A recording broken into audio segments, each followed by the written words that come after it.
Все, можемо починати. Давайте вже тоді, напевно, запускати всіх. Підключаються. Угу.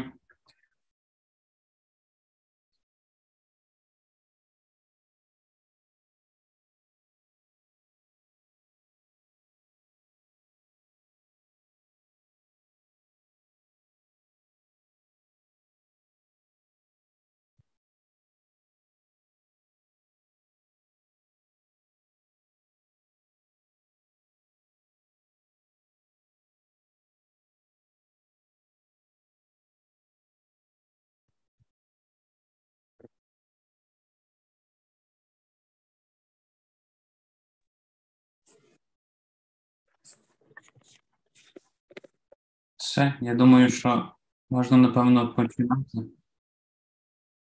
Так, під'єднуємо ще всіх інших.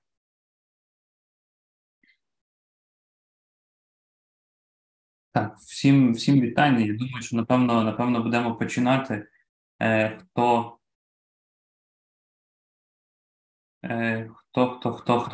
буде доєднуватись, тобто і так всі одночасно з самого початку не приєднаються, тому власне будемо починати, і там далі, я думаю, люди по ходу приєднаються.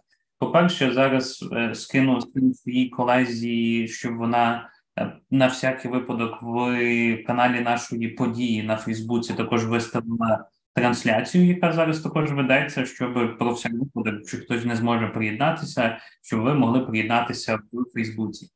Ем, Так, я думаю, от все. Я її скину, вона раптом що-то його зможе підключити, і тоді будемо починати наш тренінг. Так, всім вітання, всім дуже дякую за такий доволі великий ажіотаж на наших тренінгах, який називається «Ресурси для місцевого економічного розвитку, євроінтеграція, кооперація та інвестиції». Насправді, в нас на цей такий тренінг ми насправді не очікували таку велику кількість реєстрацій, оскільки в нас в сукупності зареєструвалося майже 500 людей, що показує те, що в принципі такий запит на те, як правильно розвивати там регіони, як правильно розвивати місцеву економіку, 100% є. І будемо раді поділитися там своїм досвідом. Там Душин і Ян, наші спікери, які будуть читати основну частину тренінгів. В них на двох в сумі там більше 60 років досвіду, в принципі, в місцевому економічному розвитку. Тому я думаю, що точно буде цікаво, точно буде корисно, і ви точно зможете багато чого нового для себе дізнатися.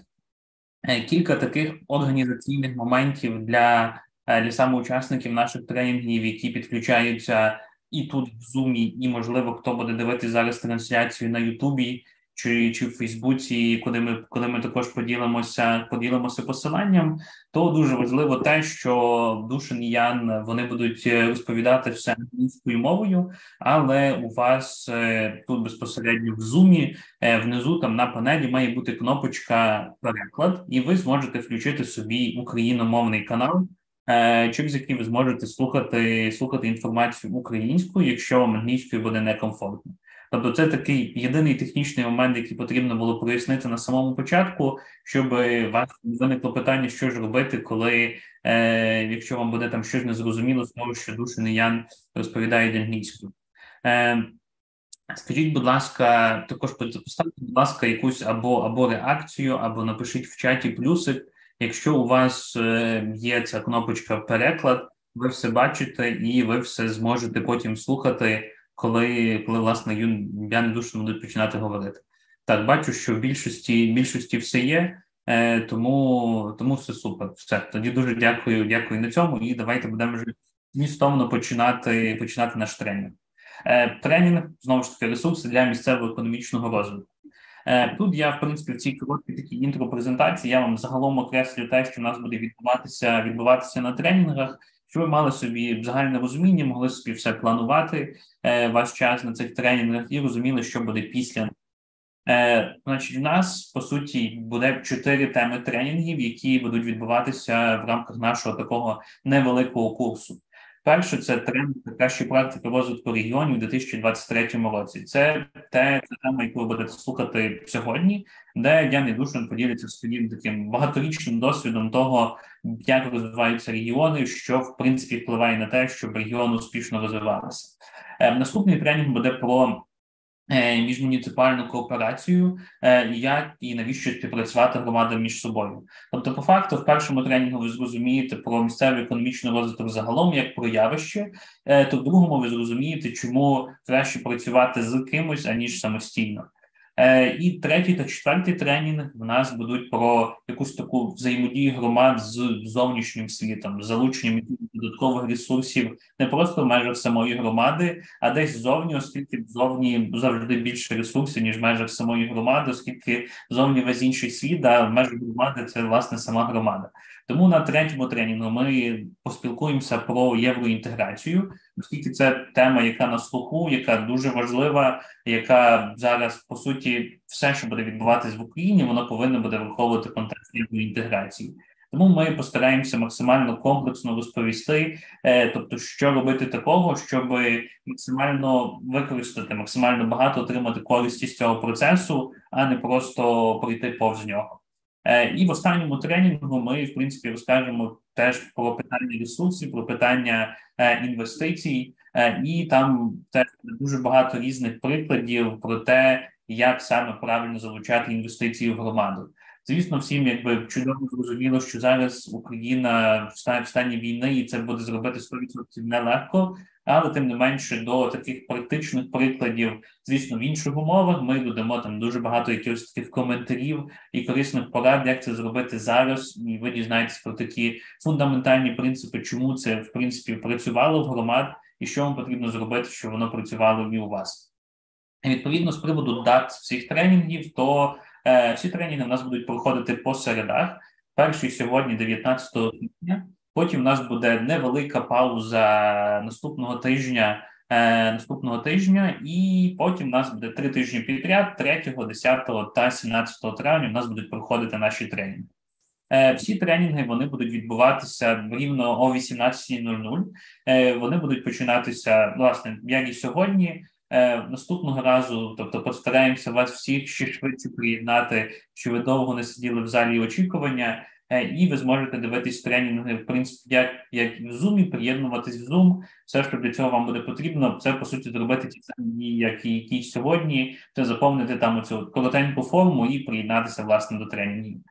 Тривалість тренінгів буде ми розраховуємо близько 1,5 години на самий такий змістовний матеріал, який будуть доносити спікери, і потім поміж тих там 1,5 години змістовного матеріалу будуть вкраплення там сесії запитань та відповідей, на які також наші спікери зможуть вам відповідати, і ви зможете також задавати якісь питання, на них якісь додаткові відповіді.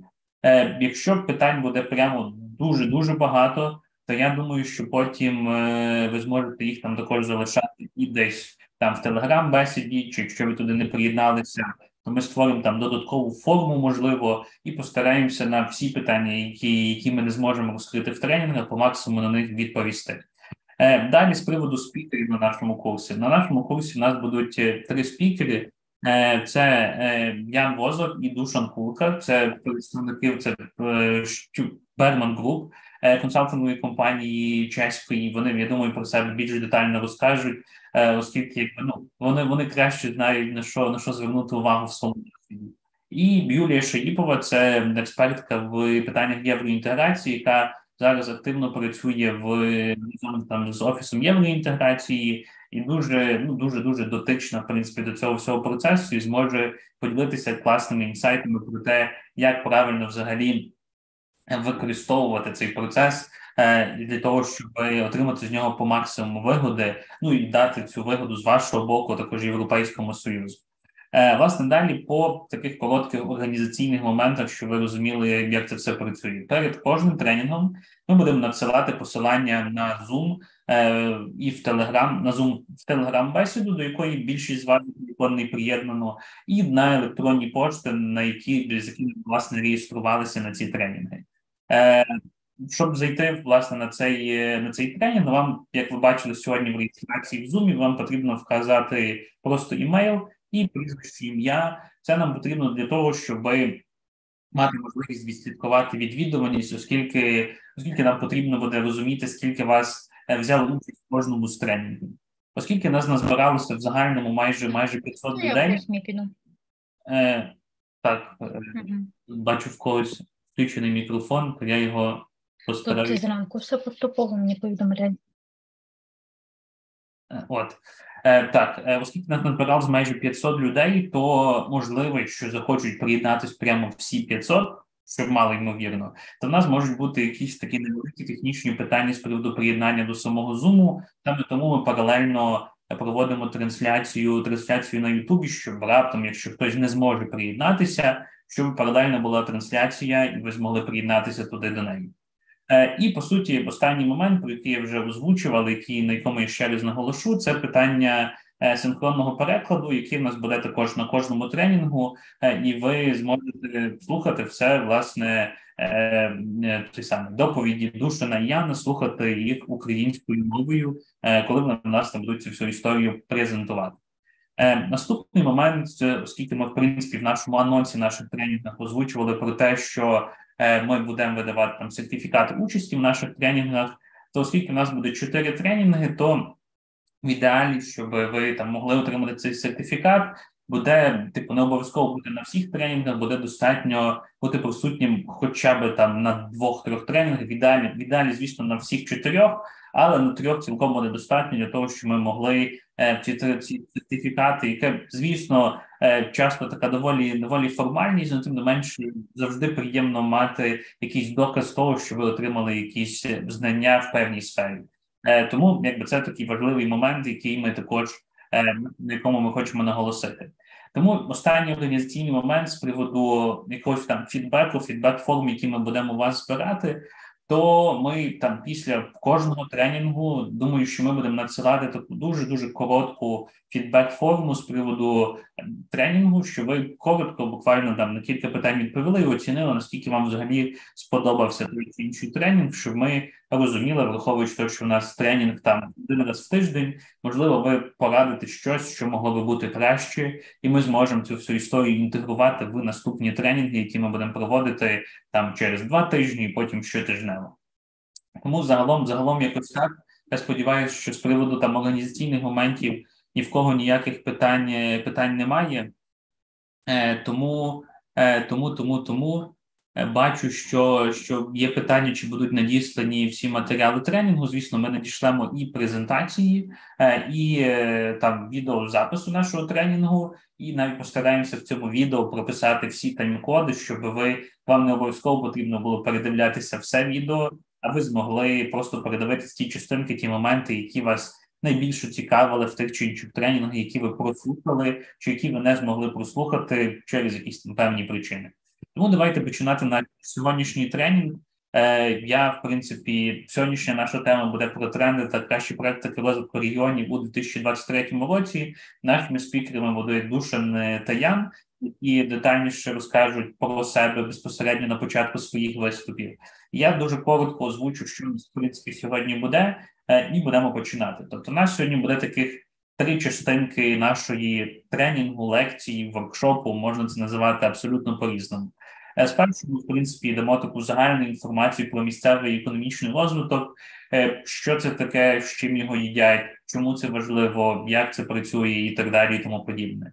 По-друге, ми озвучимо, чому місцевий розвиток важливий, оскільки, по суті, з сукупності різних місцевих розвитків, в принципі, складається розвиток національної економіки. Це такий дуже короткий самері там другої частинки, але там я набагато детальніше розповість, чому саме важливо робити на цьому фокус. І третій пункт, третя частина буде про те, що взагалі, куди рухається місцевий розвиток зараз, які є загальні тренди в питаннях місцевого економічного розвитку сьогодні. Тому, в принципі, з мого боку це все. Я передам слово зараз для вступного слова Олександру Носовцю, представнику команди USAID Agro, за підтримки якої, в принципі, відбуваються оці тренінги, які ви будете слухати сьогодні, і потім ще тричі впродовж наступних кількох тижнів. Тому, Олександре, чи ви тут з нами на зв'язку, чи можете сказати кілька слів для наших учасників? Добрий вечір, колеги. Чути мене? Так. Зважаючи, що тренінг має на меті донести до вас, які є ресурси для місцевого економічного розвитку, я представляю якраз команду, яка адмініструє доступність цих ресурсів для ваших громад. Важливе питання, що безпосередньо громади, як органи державної влади, вони не можуть напряму взяти участь в наших грантових проєктах, проте вони можуть отримати користь, якщо суб'єкти господарювання приватні через механізм участі в конкурсі зможуть податись на ті чи інші конкурси. Буквально нещодавно завершився конкурс по доступу до сушіння та зберігання зернових, де можна було отримати в середньому біля 20 мільйонів гривень на обладнання для сушки та зберігання зернових. Перед цим були масштабні конкурси в сфері збереження зернових там в рукавах. Станом на сьогодні є відкритий конкурс по переробці зернових, дуже широкий спектр можливостей зернових, олійних, для того, щоб отримати підтримку. Середня вартість такої можливої підтримки в районі 20 мільйонів гривень на один грантовий проект з нашої сторони, через що це вже, ми вважаємо, вагома сума для того, щоб бути помітним проекту в громаді у разі виграшу. Звісно, ми ставимо на меті, щоб це не лише один проект, один суб'єкт виграв. В кожному з таких проєктів потрібно користь, щоб отримали щонайменше кілька десятків суб'єктів господарювання. Логічно, що часто в рамках однієї громади нема такої кількості бізнесів, які би скооперувались або отримали доступ через те, що хтось виграє. Через що якраз тематика даного тренінгового курсу, вона розкриє можливості, як об'єднуватись, як спільно готувати проекти, як подаватись, а можливості сьогодні є. Також у нас є можливість відкрити конкурс, цю п'ятницю буквально відкрився, це послуги для агробізнесу. Може бути відшкодовано до 90% вартості послуг, які місцеві фермери, місцеві агрокомпанії сплачують в процесі своєї господарської діяльності. Отже, якщо ви купуєте на ринку якісь послуги, від оранки до протруювання насіння, 90% вартості таких послуг може бути відшкодоване. Проте має податися не 100 безпосередньо суб'єктів, а конкретний один представник бізнесу з вашої громади, який вже далі зробить можливим доступ до цієї підтримки.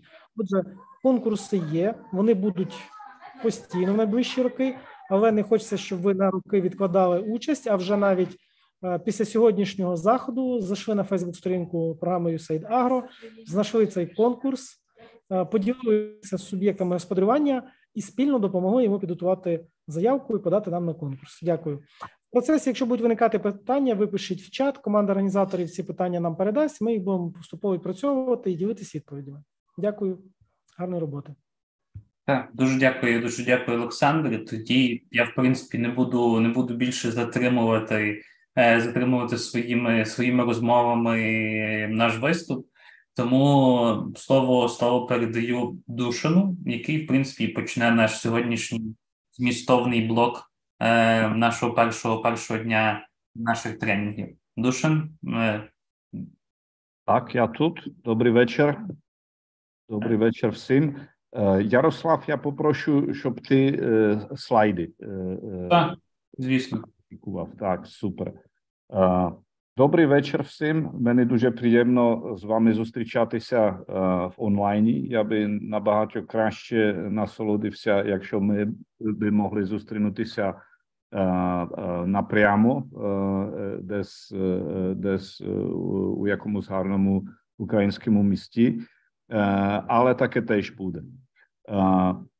В мене є дуже таке комплексне завдання зробити вступ до місцевого економічного розвитку.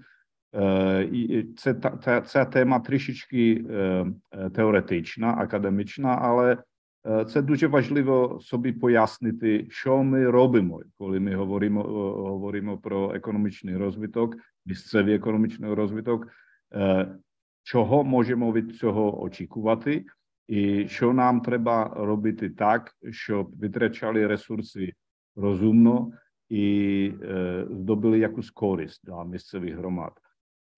Я сам був мейером českého міста в 90-х роках 8 років, і різні завдання економічного розвитку це було найбільш важливо для мене, бо зрозумів, що це є про зарплати людей сьогодні, і це є про добробут дітей в майбутньому і про розвиток міста і всього, яке пов'язано з громадою у майбутньому. Тоді економічний розвиток для мене був дуже важливим пріоритетом. І чесно, я про це нічого не знав, бо я жодної спеціальної освітою не пройшов і просто був вибраний мейером і давай працюємо. Тоді це є дуже цікава тема, і я тут, щоб з вами поділився про мій досвід як мейера, але теж як консультанта з питань економічного розвитку. Я багато працював у сфері залучення інвестицій, у сфері розробки економічних стратегій і останнім часом теж у сфері підтримки експорту. Я допомагав створювати експорт промоушен офіс український, який зараз звати офіс, як це,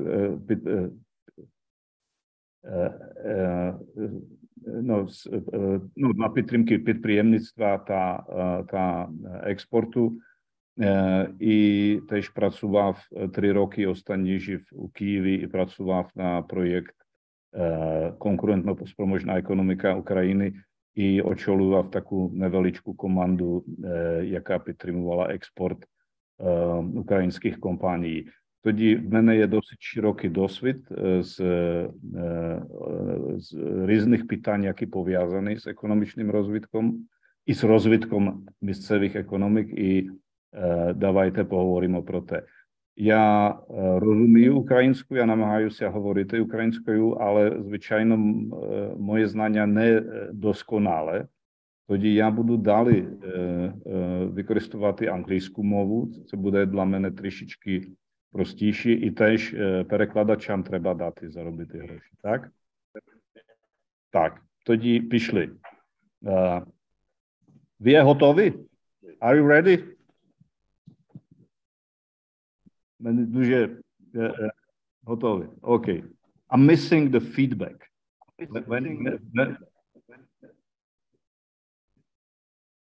When you present or when you have a lecture, a workshop live, when you have the physical contact with participants, you immediately see whether you are doing good job or a little bit struggling, and this feedback is missing when we have those online meetings. But we need to use it.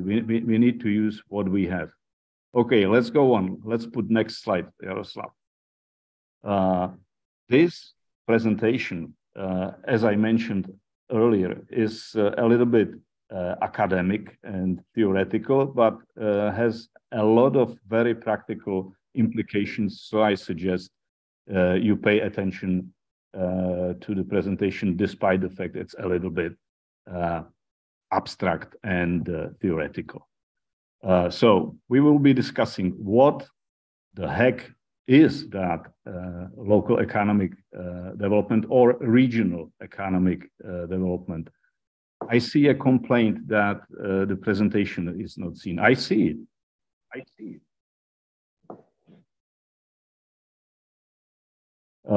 So then we would discuss what's the main component of economy, of local economy. What's the what makes local economy? What is really the most important?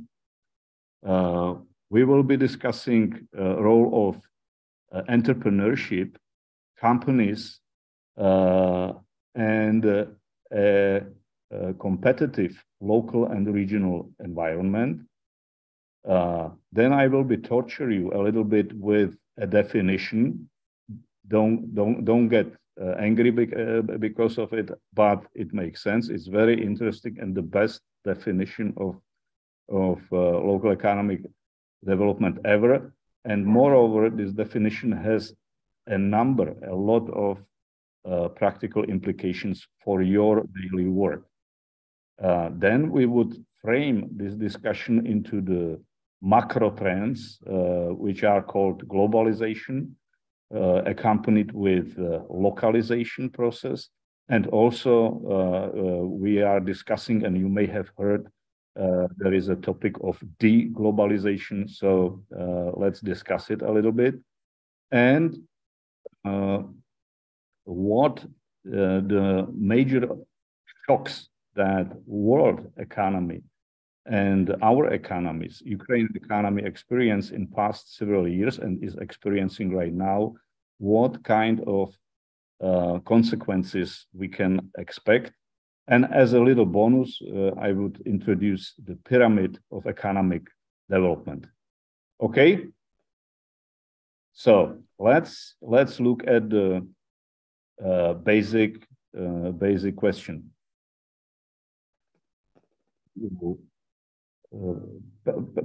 Перекликніть на український канал, будь ласка. Я там бачу питання, де знайти українську версію.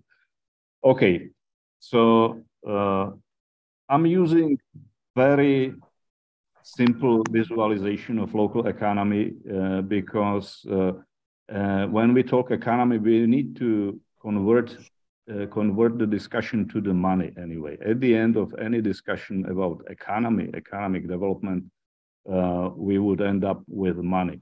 So I'm trying, when I'm discussing local economic development, I'm trying to imagine a community as a bag with money and other assets you can describe in money. It can be real estate, it can be technology, it can be know-how, it can be at the end of the day, human capital. So in each community, you have a lot of money distributed among the citizens, the companies, institutions, and some of them have big money, and some of them have just a little money or assets. And the assets and money inside the community are traded. So they are circulating. But if the money is circulating only inside local economy, that wouldn't be good because that would end up in a stagnation sooner or later anyway. So a critical factor for economic development is the interaction with the external environment. And in reality, there is a lot of flows of money and other assets in the local community and outside local community. Imagine, besides trading goods, services, real estate inside local community, you are buying goods, services from outside, from neighboring community, from different region of your country, or from Poland or from China. And when you're buying it in practice means an outflow of money from your community. At the same time, you are providing goods, services to people outside your local community, and you get paid for that. And that means an inflow into your local economy. If an external investor. It can be investor from Kyiv or from Eastern Ukraine relocating to Ivano-Frankivsk or Rivne. Cates in your community. It is a flow in. It's the guy located his assets in your local community. If Siemens decides to build a big factory in your community, it's a flow in. It's a massive investment, which at the same time means flow in of assets of investment. And secondary, once it's done and starts operating, there will be a stable inflow of income generated by operations of the investment.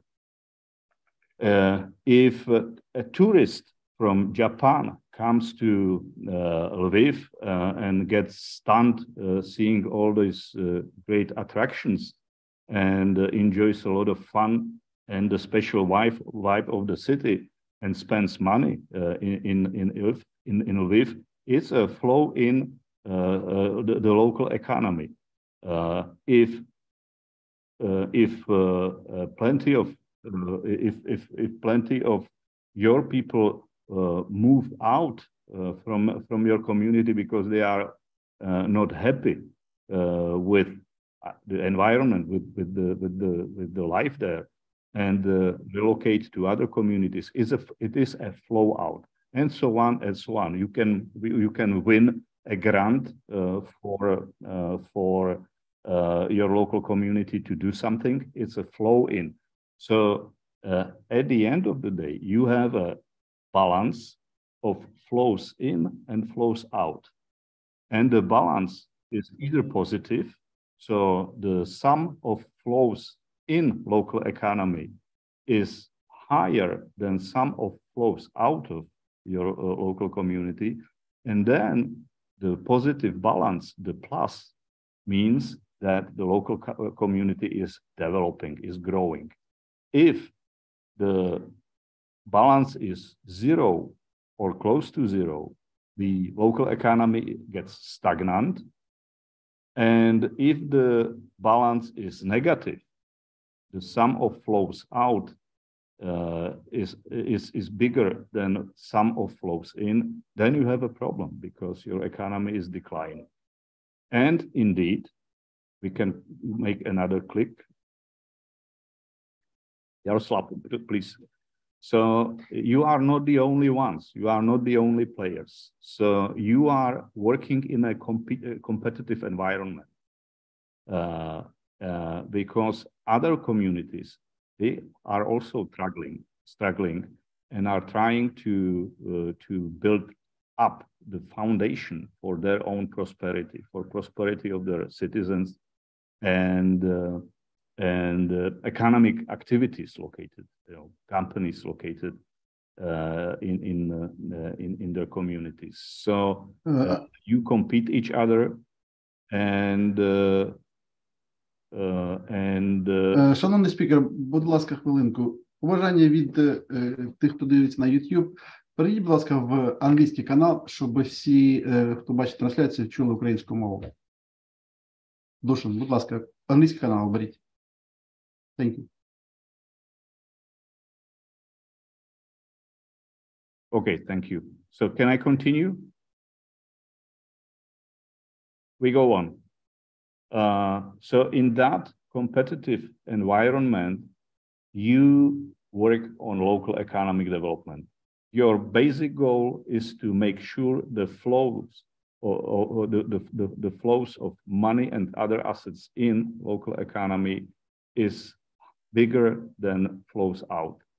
This is your role, and there is a variety, really many different approaches how you can do it, and it's very individual. Each community has different conditions, and at the end of the day, the principle is this. Okay, can we go on? So if we are discussing the case that just one comment from my side, because as I understand, because I turned on this YouTube translation, and as I understand, did you switch on this English channel? I'm sorry, I'm not using YouTube. No, because if you're talking in general channel in Zoom this meeting, the people who are watching our translation in YouTube hear just the English version of presentation, and you should switch to this English channel, sound channel, to people in YouTube can hear the Ukrainian translation. Can you do it? I need to switch in. Yeah, you need to switch.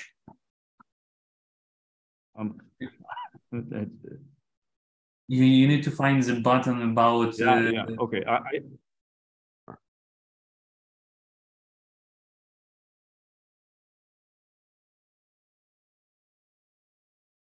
Okay, I switched into Ukrainian channel. Yeah, you should switch into English one, because you was on the general one, and you should switch to the English one.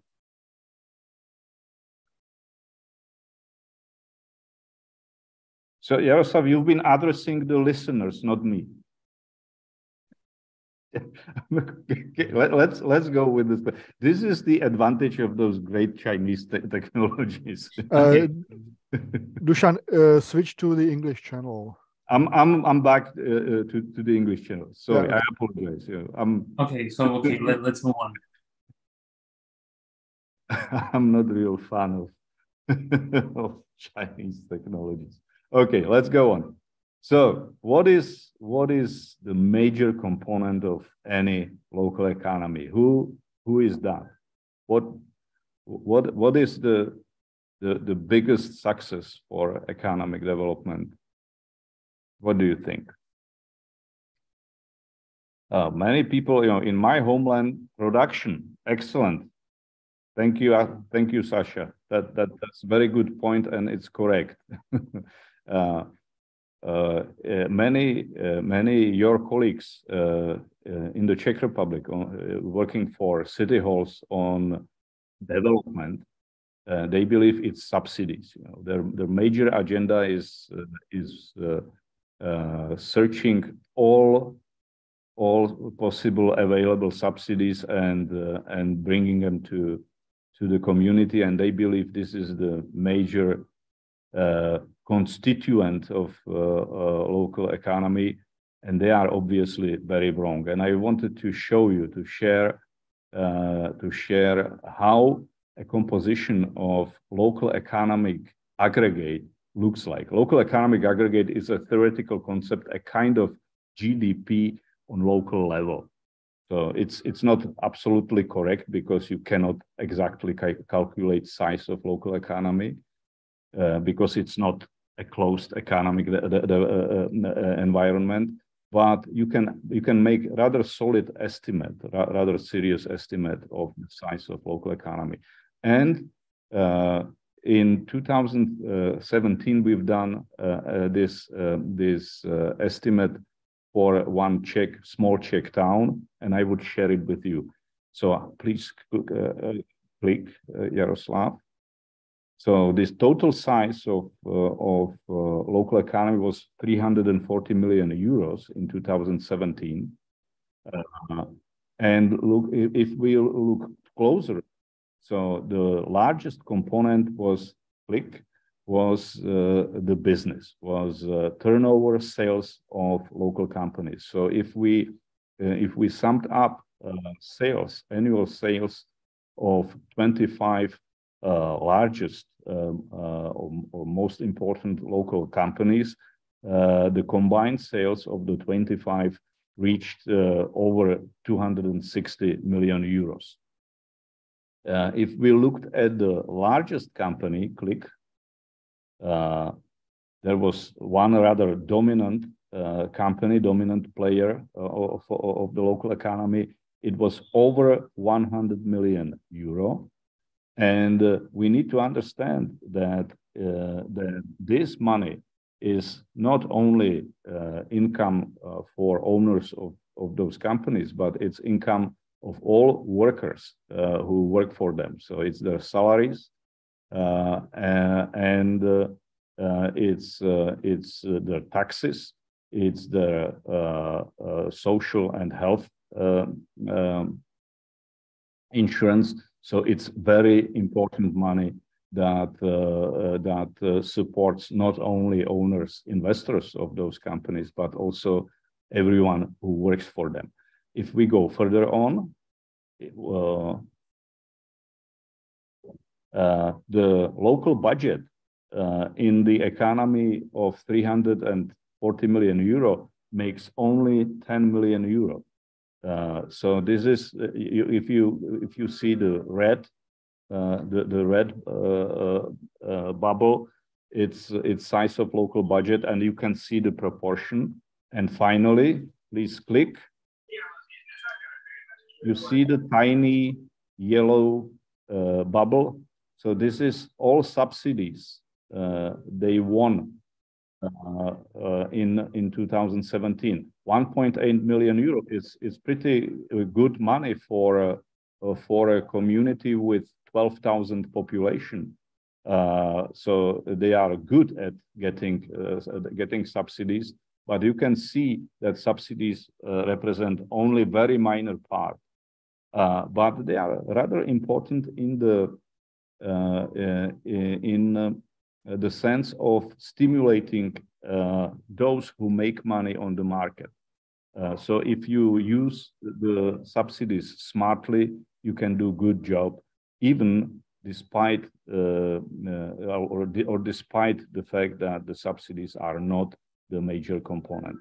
So if we look at source of the income of companies, can you click, Yaroslav?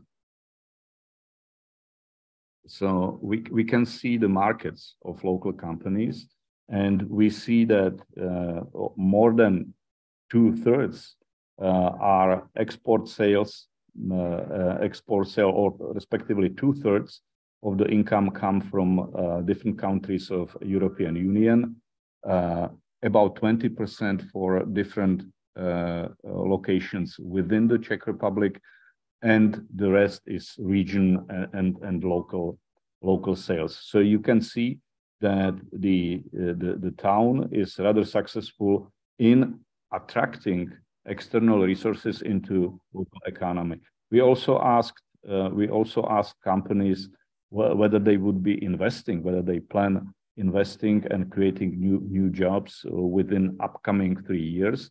And please click, Yaroslav.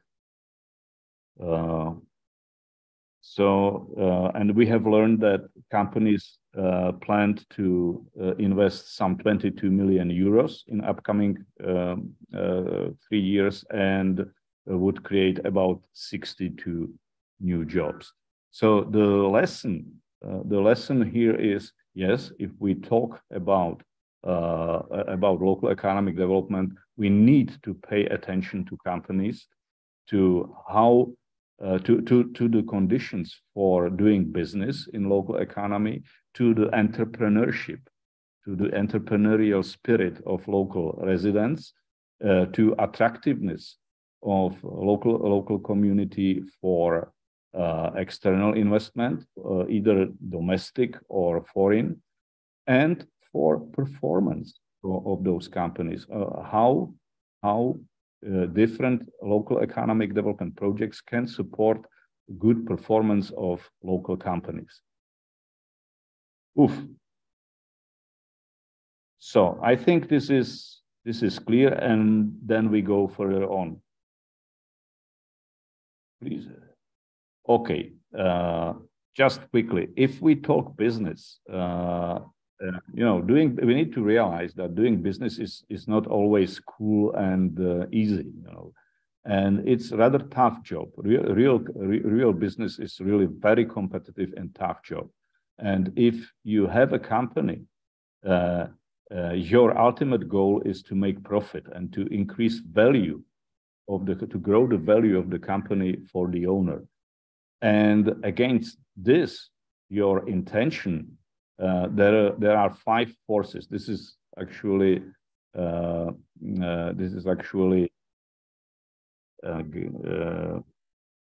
Michael Porter.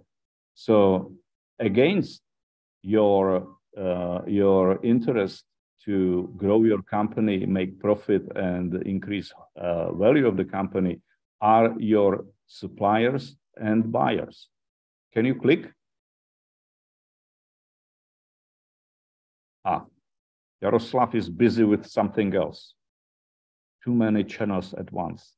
So it's power of your suppliers who simply want you to pay more for their supplies, and it's power of your customers who wants to pay less for your supplies, for your goods.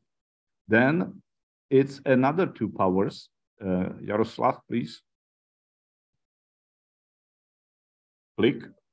So it's your competitors, because your competitors want to make the same money and take, you know, your customers from you, and it's the threat of substitute products. So there is a threat that if you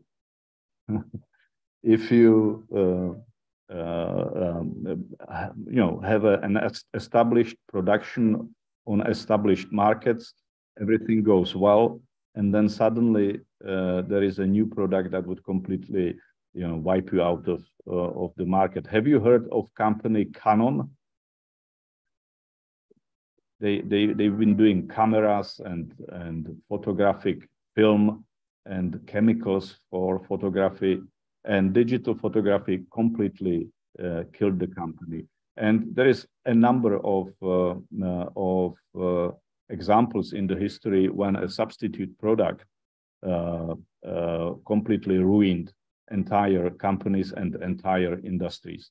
Actually, we are right now living in the era of huge pressure on green technologies going everywhere, and this would change a lot of things. This would represent substitute products for many companies. Finally, if you look at those bandits on the right upper corner, Kodak, yeah, exactly, Serhiy. If you look at those bandits on the right upper corner, there are new entrants. Usually when the market is balanced,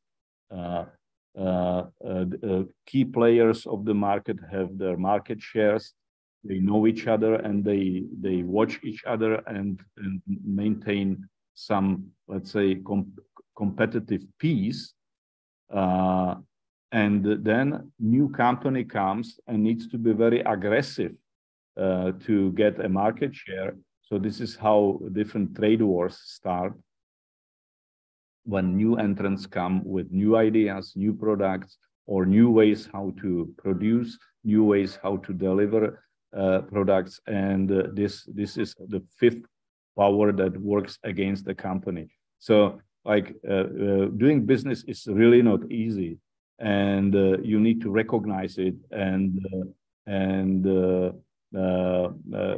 pay the respect to the entrepreneurs who do it successfully. You need them, and you need them to be successful, even in case you don't really like them.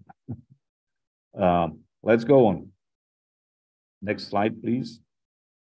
This is another explanation which is important to clarify the relationship between local economic development and communities and business. In today's world, companies source a lot of their own competitiveness from the environment in which they're operating. So each company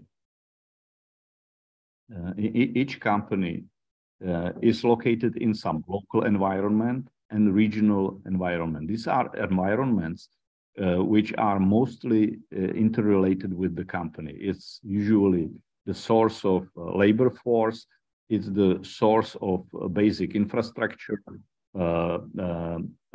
roads, electricity, water supply, sewage systems.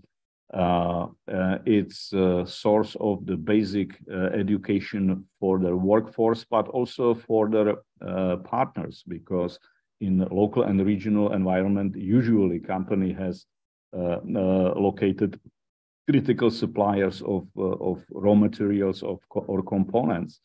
And so all of that has a direct impact on the competitiveness of the final product of the company. Then it's located in national environment, which usually sets the regulatory framework and let's say framework for international trade through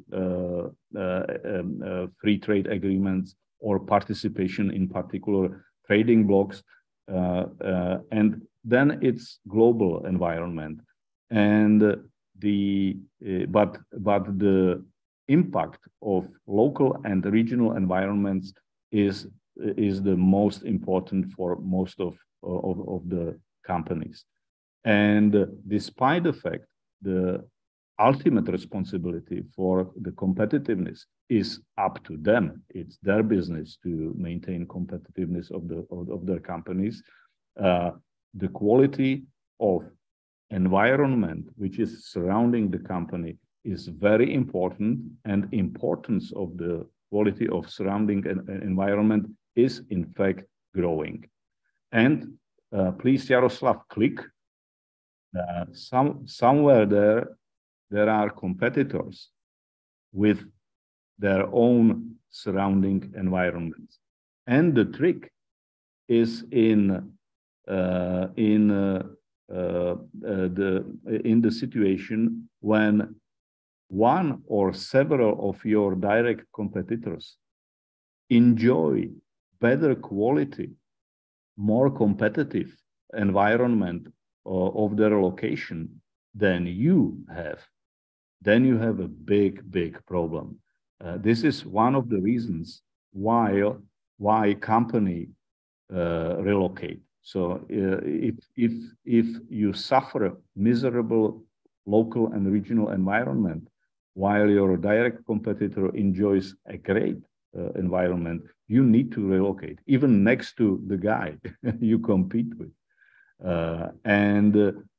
This is necessary to understand. So, and for the quality of local and regional environment, you share your responsibility with other partners. It's not solely municipal or local government's responsibility, but there is a lot of share or a lot of stake that local governments need to accept. So, and this is important to understand. If your environment is much worse, much weaker than environment of direct competitors, then you have a problem and you need to relocate, or you need to work hard to improve the quality of surrounding environment. Let's go on. So this is the definition. Jaroslav, you reformatted it. I'm confused a little bit. So this definition is by guy whose name is Ewan Peters. He is a Scotsman, and he is very unique personality. He is half scientist and half practitioner, and he defines local economic development as a process of strategic partnership. And it's a process. It never starts and never ends. So if you work today on economic development of your community, you are not the first ones who do that job. So there was something done before you, and definitely you are not the last ones. So you need to understand it's a continuous process, and it takes a lot of time. And it's a process of strategic partnership, which deals with issues of strategic importance for for your community. And it's a process of partnership because you cannot do it on your own. Even if your mayor is really strong and powerful political leader, you know, the guy needs to partner with business, with guys from education, from academia, from secondary schools, and with other partners that are important for local economic development. And this process of strategic partnership has main purpose to help companies grow productivity, because the productivity is a key economic objective. The productivity increases competitiveness of companies. The productivity increases profits of companies. But at the same time, the productivity enables to pay better salaries, and if you and higher productivity, bigger salaries and bigger profits generate more taxation, tax resources of tax revenues for local community, among others. So the need to support growth of productivity of business is something that can align business and public sector leaders at the same time. You know, each side has its own interest in having growing productivity of business located in local economy. How we do that, how we help boosting productivity, is through stimulating investment in new and existing business, but not in any business. It's in business with high growth potential. This is interesting. So if you work in the field of local economic development, support to investment activity, attracting investment, or supporting investment activity of local entrepreneurs, from the small ones to expansions of large companies, is integral part of your agenda. Attracting external investors, creating conditions for external investors to locate, it is integral part of your agenda. But you need to be able to differentiate between investors and investors. You need to be able to identify, or at least guess, future winners. So who has high growth potential? You don't need to support losers. You don't need to spend money from the city budget for land, for land plot and infrastructure for a company which will be stagnating or collapsing, you know, or bankrupting. You need to use resources, your community resources, for companies that would grow as fast as possible. And what you can do at local level to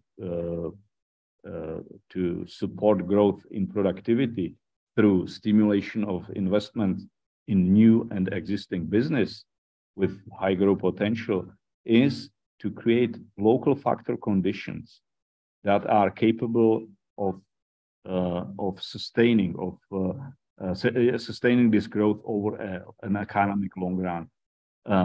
It means in practice to have as good infrastructure as possible, to have as good services as possible, to have as great schools in the local community as possible, and so on and so on. So you focus on local factor conditions, and at the end, all of that means that local economic development is something that lays down the micro foundations of national prosperity.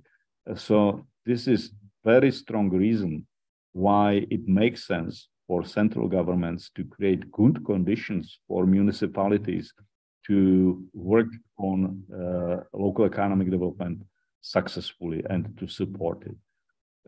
So this is the definition, and despite it sounds very academic and high tech, it's very practical. It has many very practical implications.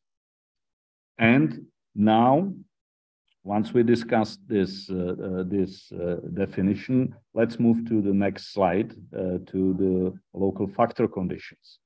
Jaroslav, please. So this is just very briefly. There are three. There are factor conditions like capital, land, labor, and some economists today consider knowledge as a as factor condition per se. But this is a separate discussion. But out of those four, land and labor are local. Capital is something you are trying to attract external capital to flow in your territory and support growth of business in your territory. And knowledge is something that is not easy to localize. You know, knowledge can flow around the world rather fast, although strong localization of specialized knowledge in some spots, you know, makes a lot of sense. But this is different game. So basically, for the daily practice of local economic development specialists working on land and labor force development is critical. And of course, it's not land and labor in general. It's including all attributes. Availability, physical features, ties, infrastructure, and so on and so on. So this is your major playground in local economic development, creating physical conditions for local economic development and supporting quality of knowledge, of education and knowledge available in your location, or skills, maybe more skills than knowledge. Let's go on. Okay. Just very briefly, I wanted to illustrate how the world has changed. You know, my grandfather used to be a carpenter. He was a very good master, and he started with just with several instruments. In 1918 in a small town. Jaroslav, there is a set of animation. Please put. Okay, that's it. Oops, go once. Yeah, thank you.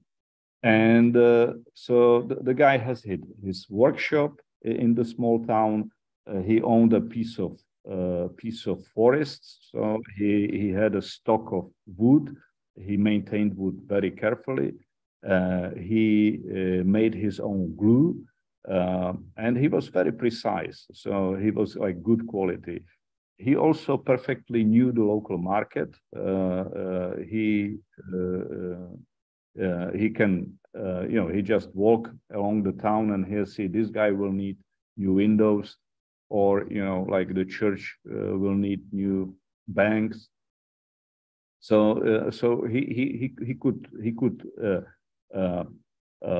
take care of all operations of his company mostly by himself. And he also knew his competitors. He knew who drinks too much. He knew which of them uses low quality wood, which is not dried out sufficiently. So he perfectly understood the market, and he was rather successful at growing. And before communists expropriated his company, he had 5 employees, and he had savings, and he was getting ready to expand and build a new hall, production hall. But this didn't happen. But even at the high point of his business development, he was not serving any huge market. You know, like in terms of distance, you know, like the most distant client was some 20-25 kilometers, and that was it. And maybe if his company was not expropriated, and if he continued doing this business successfully, maybe today the situation would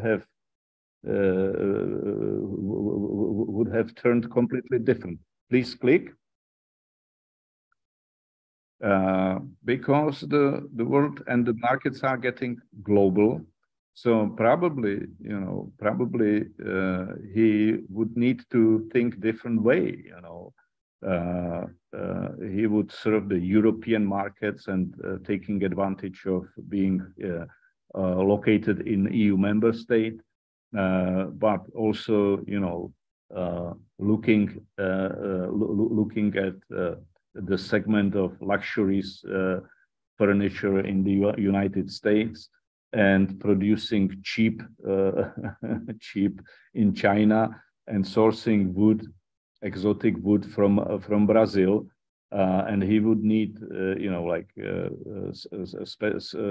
specialists for each market, and specialized language skills, and so on and so on. So like the business and the concerns of the business would be completely different than when he started. So the world is very much changing, and the reason for that is growing trading blocks and freedom of and free trade. And these processes, please go next slide. I think we need to speed up. Business and local economic development are happening in more competitive and more complex environment, which is formed by 2 processes that are happening simultaneously at the same time. It's a process called globalization, which means, you know, the world is getting smaller. The costs of shipping goods from Central Europe to some very distant places is much lower than 100 years ago, and vice versa. But at the same time, there is a process of localization, which means that there is increased role of the quality of local environment. It relates to the slides I was showing you earlier about the quality of local environment and companies sourcing part of their competitiveness from the local environment. So the globalization process means that companies need to pay much more attention to quality of local and regional environment than before globalization. So as a result, it means that good communities are growing much faster than before, and weak communities are declining faster. So it's a rather tough process. It's a rather severe process. And we can define this process by 4 I's in English. It's greater interaction, across the globe, greater interconnection. We are much more interconnected and dependent on each other than before. You have flooding in Thailand, and suddenly you cannot buy some hardware because I think memories, they produce memories, and flooding in Thailand means that this particular market is harmed, or we have COVID and all COVID restrictions, and suddenly entire supply chains are collapsing.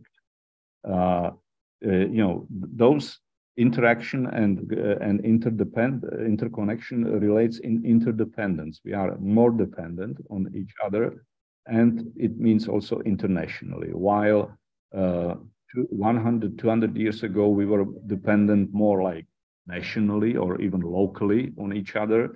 Now we are more interdependent internationally. So at the end of the day, it increases the pressure on the quality of local factor conditions. If you click once more, so this is the game of globalization. We could have talked much more about this, but I want you to remember that you compete internationally because of the processes of globalization and localization, and because the companies you compete for are making decisions the same way, and the pressure on the providing as good local factor conditions as possible are greater. And to complicate it a little bit more, we have after in past several years, we have process called deglobalization. It's kind of getting sober after too much excitement about the globalization or benefits of globalization. Those who realize they are losing. One of the features of globalization is there are winners are even greater winners, and losers are even greater losers. And those who feel like they were losing more through globalization than winning, they push back. They use political means to slow down or even stop or reverse the globalization processes. And recently we experienced and we are experiencing two major shocks that go completely against globalization, or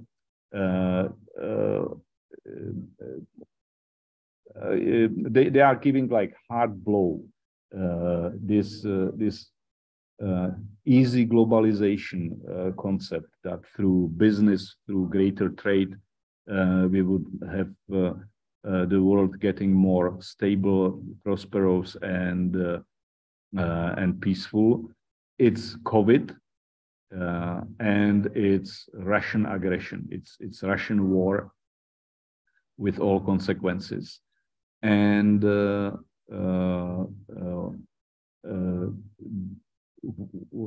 companies, national governments, different political blocs or military blocs need to react to this, and that can be considered as a part of this deglobalization process, maybe even a peak. And what does it mean for the future? If we could look at this, if I may ask you, Jaroslav, to make some clicks.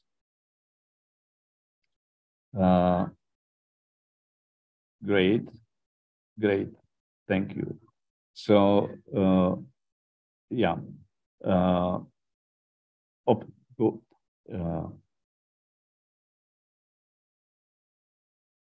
the interaction is not deepening right now, it seems. Companies, entire industries are reconsidering the risks related to the globalization and seeking new ways how to compete or how to set themselves up for the future. Interconnection is question of technology. This will work further on, and we can expect that this interconnection will be growing. As for interdependence, we will be. Here is the problem. Many countries, many companies realize that being dependent on some dominant suppliers, especially if they are states like Russia, is a big problem. But it's not only about Russia, it's also about having all manufacturing, and especially manufacturing of something which is critical for health, safety, might be a problem, because when just the transportation collapses, then the problem is much deeper than before the globalization. And we can expect that here we cannot get rid of mutual interdependence, but we can get rid of unilateral dependence. And countries and companies will be more selective in identifying partners and approving partners for their operations, especially strategic, and will be deciding with whom are we willing to be interdependent. And this is already happening. As for impact of those two crises, we can go further on. Jaroslav, please.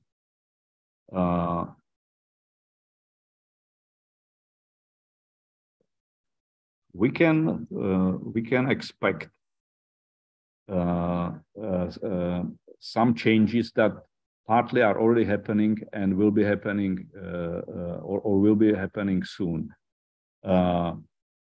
Of this deglobalization, and especially of those shocks of COVID pandemic and of Russian war. So on national level, we expect greater closure of major trading blocs and maybe a certain pressure on their deeper internal integration. So EU will be even more protective and will be pushing about more trading inside and being more careful about trading with external partners. There will be a greater politicization of international trade. So there will be more protectionist policies, restrictions, sanctions, embargoes, boycotts, and so on. There will be stronger control of strategic sectors such as energy or health, or of course defense industry, stronger control by governments, and there will be some efforts to achieve a certain degree of self-sufficiency within individual trading blocs. EU is trying it. America, United States has its own policies to make production of certain commodities more safe. As for impact on individual trading blocs, and this is a bit speculative what I'm going to say, we can expect Europe's stagnation and weakening of its role in the global economy. We can expect that this so-called Eurasian Economic Union formed by Russia would fall apart soon. Russia is definitely going to turn into a ridiculous state and no player in economy. Maybe as a supplier of energy, gas and oil, but that's it. We can expect further acceleration of the rise of Southeast Asia, including strengthening of Chinese economic and political power. And those two external shocks give revival to economic and political influence of the United States, which was rather stagnant and declining in past several years or decade, and the bad times and high level of uncertainty gives the United States very strong role. As for the firm level, what is already happening is reconfiguration of global production networks. Also, corporate value chains are changing. Companies are relocating different production lines from some regions, some countries elsewhere, with the aim to achieve higher degree of control of critical processes, higher transparency, higher integration, and also, let's say, greater resistance against unwanted influence of competition. We can see growing competition for minerals. What we also can see is great pressure on innovation.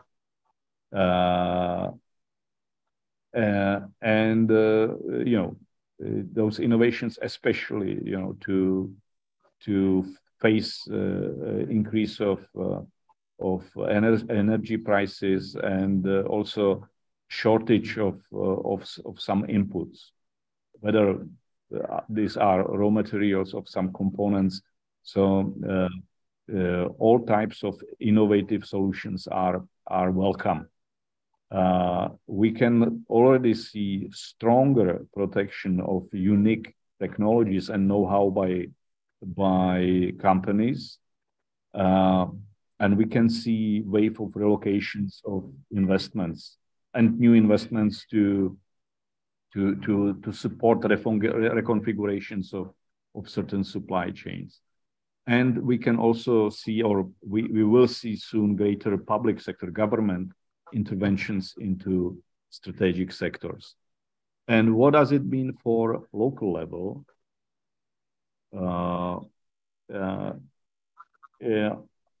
Actually, you already experienced it in Ukraine. It's migration, relocations of companies or other parts, which are under pressure, which are actually forced. It's not always voluntary. But this is the process that you can already see. We can see migration of refugees from war-affected areas with social and humanitarian problems related to this. But also we can see a new labor force and new business projects coming. We can see increased burden on public budgets, which is a big problem if you have stagnant revenues. We can see a problem of poverty and escalating social unrest. We can see different protests and so on.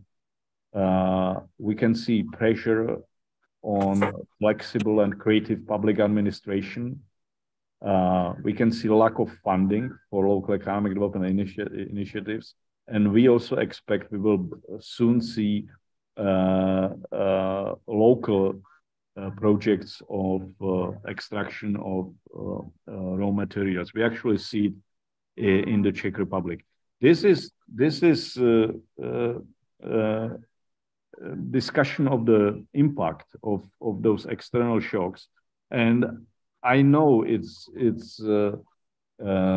rather problematic from me to discuss it from the safety of the Czech Republic with you who face Russian aggression on daily basis. However, even we can see the impacts here, and this would have a practical impact on your daily work, because you will be facing some parts, or you will be doing some practical tasks to help companies relocate, simply to support processes or serve the processes that are in fact reactions to the external shocks. And it's time to finish it. I apologize for being too long, but probably the lecture is too heavy. This is pyramid of local and regional economic development, and I wanted to discuss how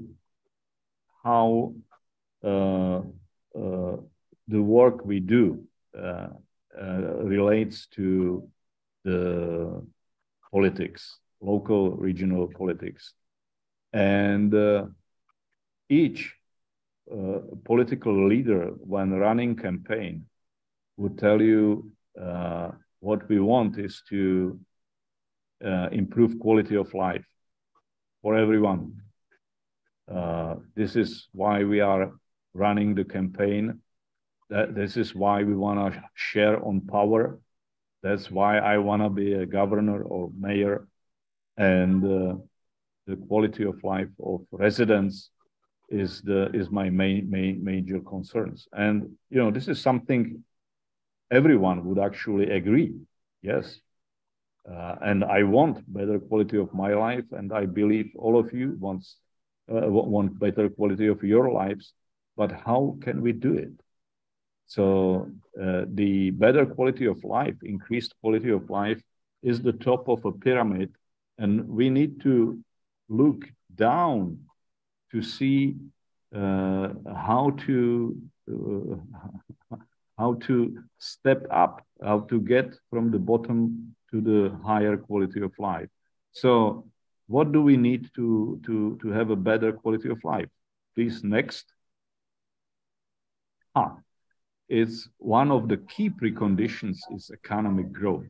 Without economic growth, there is...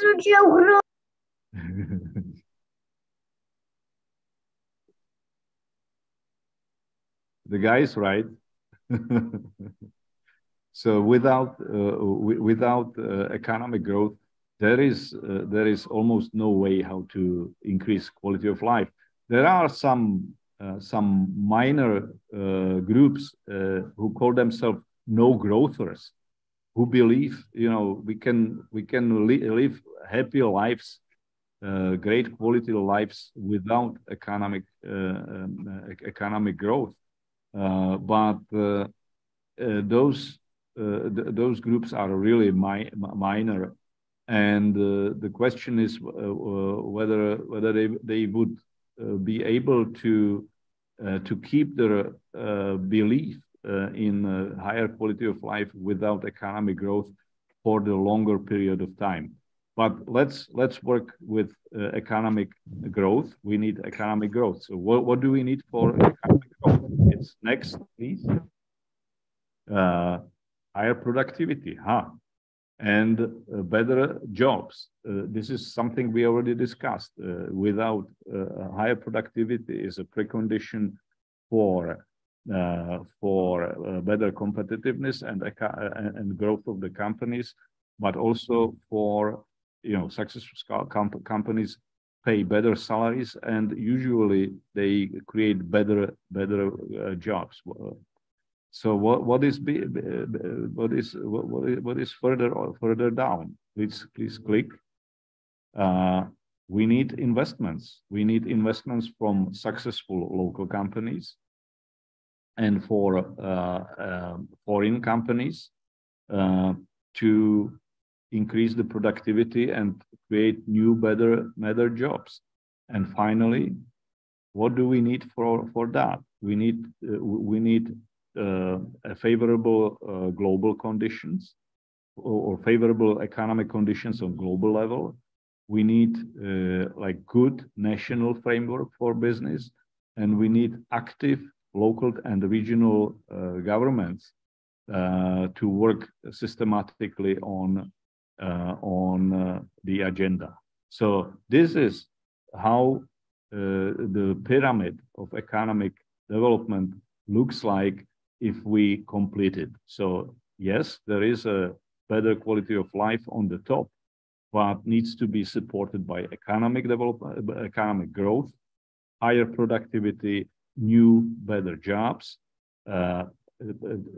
foreign direct investment and investment of successful indigenous companies, global favorable conditions, reasonable national framework for business, and active local and regional governments. And in practice, in our practice, what we can do, we can work on attractions of foreign direct investment. Please click. We can work on supporting local companies with their expansions, with their upgrades. We can support them in export operations. We can work on creating better conditions for better regulatory framework, better laws and regulations on the national level, and we can work on economic development strategies on the local level. And this is our playground. This is where we can do good stuff to initiate local economic development as described by this presentation. This is it from me. I apologize, Jan, for stealing time from him. And I would like to express my gratitude to Jaroslav to be the best clicker ever. Thank you. Все, тоді дуже дякую, Душан, за таку змістовну, ґрунтовну презентацію. Я думаю, що, напевно, давайте, можливо, якщо там є якісь 2-3 питання зараз, давайте їх, напевно, задамо зараз, щоб потім, по частинках, їсти цю презентацію доволі велику. Тому напишіть, будь ласка, в чат, якщо є питання. Якщо таких немає, то давайте переходити до другої частини, бо це ще не закінчення, тому що я бачу, що ви так дякуєте, ніби це вже кінець презентації, але це тільки її одна частинка, тому не відключайтесь і давайте тоді переходити до наступної частини. Я думаю, що ми вже задамо питання після всіх частин презентації, щоб зараз ще більше не затягувати цей виступ.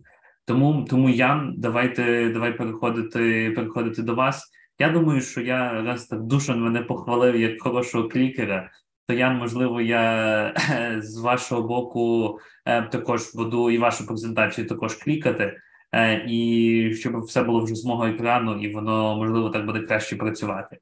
І переходячи до питання, одразу відповідаючи на питання, чи презентацію ви отримаєте, ви презентацію отримаєте, не знаю, чи одразу після дзвінка, можливо, там пізніше, трохи десь ввечері, можливо, завтра, але найближчим часом ви точно все отримаєте. Тому давайте переходити до презентації наступної, презентації Яна, про те, чому важливий, в принципі, місцевий економічний розвиток. І тут я попрошу Душана, там є питання в чаті, його там собі зафіксувати, і думаю, що ми на нього відповімо одразу там після частинки Яна і після другої частинки Душана. Все, тоді я виключаю свій мікрофон, включаю презентацію Яна і будемо починати нашу другу частинку і постараємося бути трохи, можливо, більш лаконічними. Ну, я сподіваюся, що вам було цікаво, бо бачу, що ніхто майже не від'єднався за цих там 1,5 години наших тренінгів, тому я дуже вірю, що вам було цікаво, але знову ж таки ми поважаємо ваш час, тому не будемо надто довго розповідати, хоча якби це цікаво не було. Тому виключаю звук, включаю презентацію і біжимо по другій частині нашого тренінгу.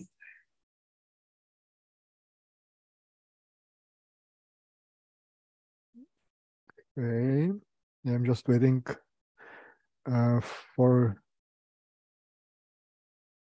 yes.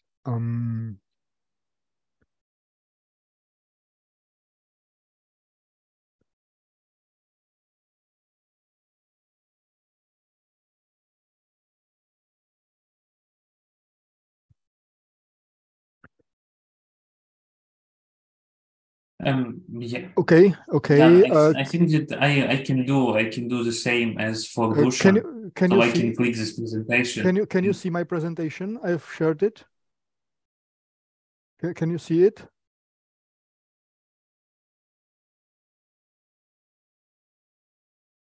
Yaroslav, can you see the presentation? Так, я презентацію бачу, але кажу, I can see it, but I think that I can do the same job as for Dushan, and I can click the presentation, and you will just can present it. Okay, good. Good. So the first slide, please. I don't. Sorry. Maybe Jan, can you stop your presentation and I will open mine. Yes, I'll do so. Stop sharing. Yes. Okay. Good. Just a moment. I need to find out the English version. Okay. Okay. First slide, please. Welcome. My name is Jan Vozap. I'm consultant of Berman Group, and I won't try to speak too much about myself. I'm working in Czechia in various local economic development issues, strategies, research, development, or innovations projects, evaluation and monitoring projects for Czech regional authorities, for the national authorities, and for the European Union Directorates General. And also I've done some work abroad, including Ukraine, though I haven't been to Ukraine since 2012, with the exception of the visit about 1.5 years ago when we started this project. I'll be talking about why shall communities support local economic development and how they do so. This first slide, which you can see, is just the repetition of Dushan said, and it stresses that you need to be concerned about the companies, their productivity, which increases their competitiveness, and due to increase of their competitiveness, the sales of the companies increase, and therefore they get a higher revenue. And if this revenue is somehow shared with the local community through wages, through other investments, through linking local suppliers, then this high revenue contributes to the local wealth. So local governments should be concerned about companies. Next slide, please. And there is yes. Okay. There are some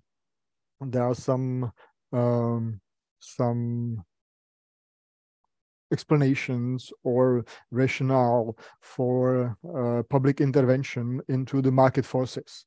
But I will focus on a few of them only that are relevant at the local level, because most of these, like demonopolization or protecting of the market, are done at the national level, and you shouldn't be concerned with them too much.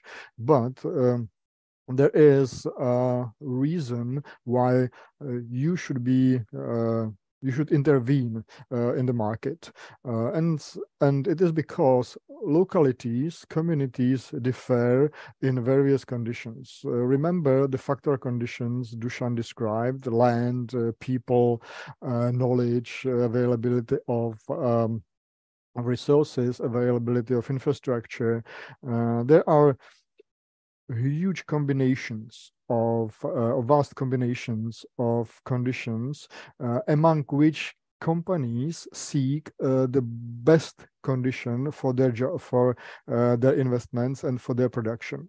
And communities actually compete among themselves to get investors, but also to sustain, retain the companies that are already located in the communities, and they're also competing in making favorable conditions for local people, for starting entrepreneurs to become actual entrepreneurs, to establish a new business and grow the new business in a particular community. So this competition is one of the important reasons for local governments, together with other local actors, with schools, but also with associations of businesses or with particular local businesses, to improve local factor conditions and to improve local situation so that the communities would be able to offer better conditions, to attract investors, to persuade companies, local companies to grow or improve the local conditions so that for the local companies it is easier to grow, to create new jobs, to expand to other markets. And also for the local governments and local conditions, it is important that they create a favorable environment for local people to establish new businesses, to be entrepreneurial and to create new, maybe small companies, startups, out of which some of them may in 3, 5, 10 years grow into large companies. But to whom you actually should improve the local conditions. It depends on various issues and your options, which conditions to improve and for whom. You've got a wide variety of possibilities. Please show the slide, the following slide. Yes. These are the options you may have, you may consider, and once the war is over, it is likely that you will be able to take advantage of the companies who already started returning back to Europe, to a more safer place with shorter logistical links, with shorter logistical networks, and to decide to whom do you want to attract, for whom to improve the conditions. It is a rather important part of the decision making you have. You can attract transnational companies, but the transnational companies need something different from the conditions that are needed by the local companies to grow, to increase their sales, to enter international markets, and these require different conditions from small local entrepreneurs. So you want to improve local factor conditions, and the maybe key answer to whom are you going to improve the local conditions, who are going to support, was given by Dusan when he said in his definition that you should be able to select such companies or such investors with a high potential to grow. And that's the general answer, to select those who will bring as much value, as much money to your local community as possible, and will create as much potential well-being for all the citizens of the locality or the region. But who are those who are the most prone to grow? that's different. That differs among various communities, and there is no easy answer to that. You may try to build on current economic base, to try to expand current companies that you have in order to strengthen them, or just to take your current specialization, if it is successful, and strengthen current specialization in order to make it more stronger at the international market.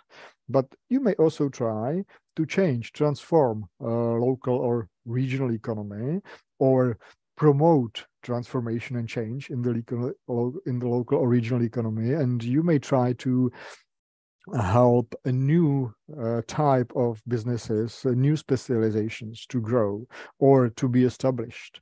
So these options are diverse, and you need to learn something about your economy.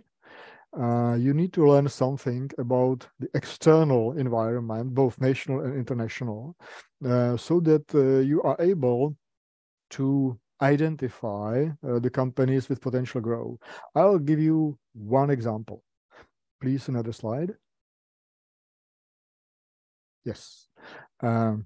This is just a description of the rather complicated relationships between various types of companies and their environments and the markets. The example I'm going to give you is of a company called Biosol. It's a company which produces a kind of paper of a special type of paper, and the paper is produced in using a very specific technology, which actually this technology is becoming outdated. The major companies in the world, major paper production companies in the world, do not use this technology. So this Biosol company seemed to be on decline because the market and the competitors moved elsewhere. But to illustrate the complications, this Biosol company actually grew quite successfully and entered new international markets. And the reason why they did so was in the fact that there is a specific market niche for a type of paper which cannot be produced by the new modern technologies, and which has to be produced by the old technology. And since the major paper producing companies in the world shifted to new technologies, the market for the paper which was produced by the old technology actually was becoming more easy, less competitive, and this specific company realized that they have calculated the scope of the global market of the specific type of paper and focused on a very specific niche, which is not the big niche, but in a global environment for this company, the niche is big enough for it to grow for next 10, 15, maybe 20 years, because the market niche will remain until maybe some other major shift in the technology. So even company which is specialized in a declining market may be actually a company with rather potential growth. And this is just an example of how the decision of whom to support may be sometimes difficult. Sometimes you have to take risk that you support something which is new, which is just emerging, and you decide to support it, support new startups or new technologies, and you just hope that they will catch on and be successful. And this is another reason for public intervention, because the public intervention may decrease the risks for the new emerging technologies, for new emerging businesses, that they fail. So it may be risky, of course, but it may be highly beneficial in the long run if the risks turns into success. And I know that this is mostly the case for the public capital, for the venture capitalists, but nevertheless, the initial interventions, for example, to move some technology from just the research stage into more technology ready stage, requires some public interventions, because market cannot work properly in this field. Next slide, please. So what can you do? How can you support the local economic development? You see some options you have in direct supporting of the businesses, and not all of them are those which are easily available or easily to be introduced at the local level. But all of these are may make a change, and not all of them are too expensive. If you try to attract investments, and if you already have an industrial zone, the expenses are just the communication, promotion, marketing, etc. If you need start with establishing an industrial zone, it may be rather more expensive. And the same with improving the local business climate. It may be easy. It may be just to help the local public officials, public servants, to be more friendly to various companies. But on the other hand, local business climate are not just the public servants. It is also the availability of infrastructure of various facilities, which when you want to build them, can cost more money. Next slide, please. Another option is in indirect supporting companies. You may focus on local economic development marketing to attract new investors, to attract companies to settle in your community, but you can also establish science and technology parks, providing that you have got some strong science-based or technology-based university or research organization, or research institute, which allows to establish science and technology parks. You may think of LED financing, providing LED funds or attracting venture capital. Attracting venture capital is actually possible at the local level. To have public money into financing businesses, startups, it may be rather risky, and in most cases, it is advisable that you work with some banks or some venture capitalists so that you make it more safe when you invest public money into private companies, because usually public servants are not very good investors in companies. But transportation and infrastructure development, these are traditional interventions of public sector.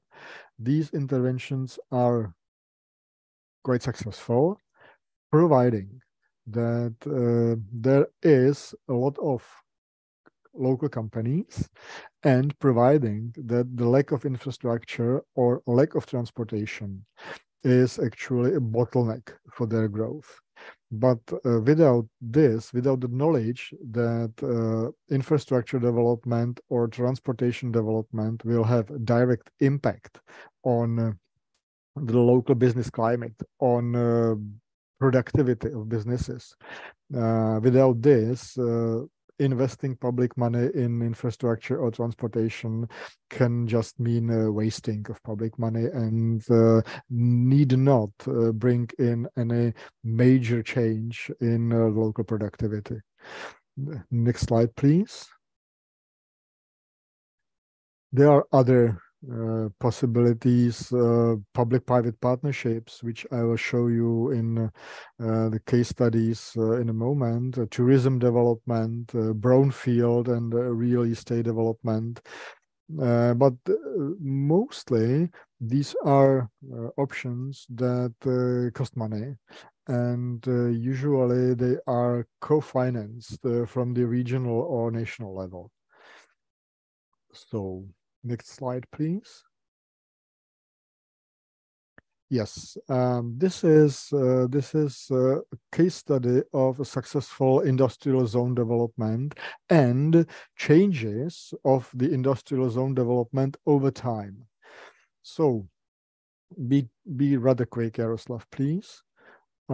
This is industrial zone in Moravská Třebová, which is rural town of 17,000 inhabitants, so small town in a rural area with rather small industrial zone. But even such a zone created within 6 years 1,200 new jobs. So this was rather successful, rather quickly actually.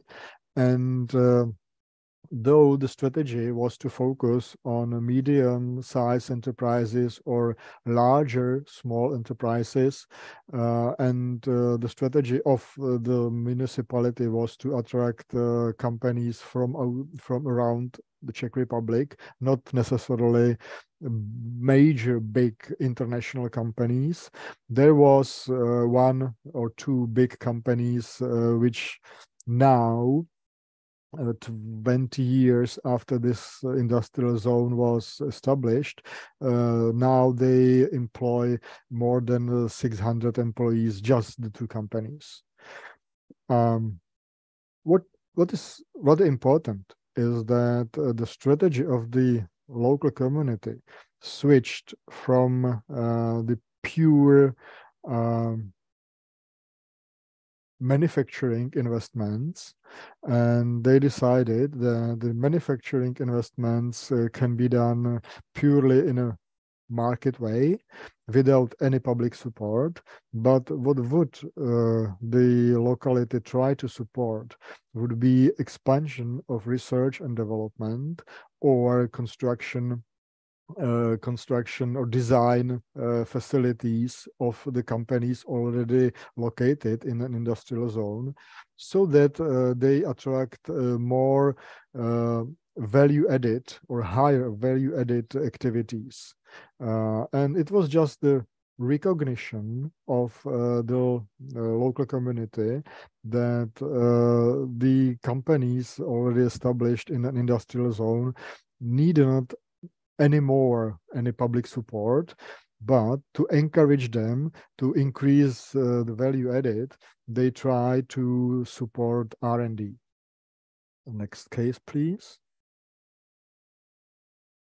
This is a case of a border village, which was very close to the Iron Curtain and was very derelict in 1990. Next, yes. Currently, this village looks like this. This is the village of Lipno, with extremely successful tourism development. the village of Lipno was able to attract foreign investors in tourism facilities. They've attracted roughly 5 billion Czech crowns, which is about $220 million US dollars, and they built together with the local community aqua park, various wellness facilities, various attractions which you may see, ski lifts, but also the lifts which are operating in summer for bike riders, and currently this is one of the most attractive and most successful tourism resort in the Czech Republic. And one of the reasons to talk about it, and one of the reasons why I'm showing it to you, is that there is a neighboring community to Lipno, which looks almost the same as it looked 20 years ago, because the local citizens and the city hall or the town hall didn't want or wasn't able to cooperate with the investors, were actually very unfriendly to investors, and because of that they remained underdeveloped or non-developed at all. The last case. Yes, this is an example of a small business incubator, and it is just to show that. Can you, Alexander? Can you please show all these? Yes, this is an example to show that even a very small town can operate a business incubator successfully. The initial investment was made by using the public support, national support, in a quite large extent. But currently, this business incubator is self-sustainable. It is able to cover all operational costs by selling services, and for this incubator is very small, and the services they are able to offer are rather limited. They facilitate the services of external service providers, coaches, mentors, and others from large towns, so that they needn't have their own coaches, their own mentors, their own experts. They just need to know them in larger cities, and they just mediate the contacts for the local companies, small companies, or SMEs, or startups, or newly established entrepreneurships to get support from outside experts. So even in a small town, you can have facility like business incubator with limited services, providing that you have links, contacts, and you know enough people outside so that you can facilitate the contacts and services that are available elsewhere. Final slide, please. And these are the common factors of success of all these three case studies which I've presented. In all three cases, all 6 success factors were present. If one of them missed, it is not certain whether they would be successful.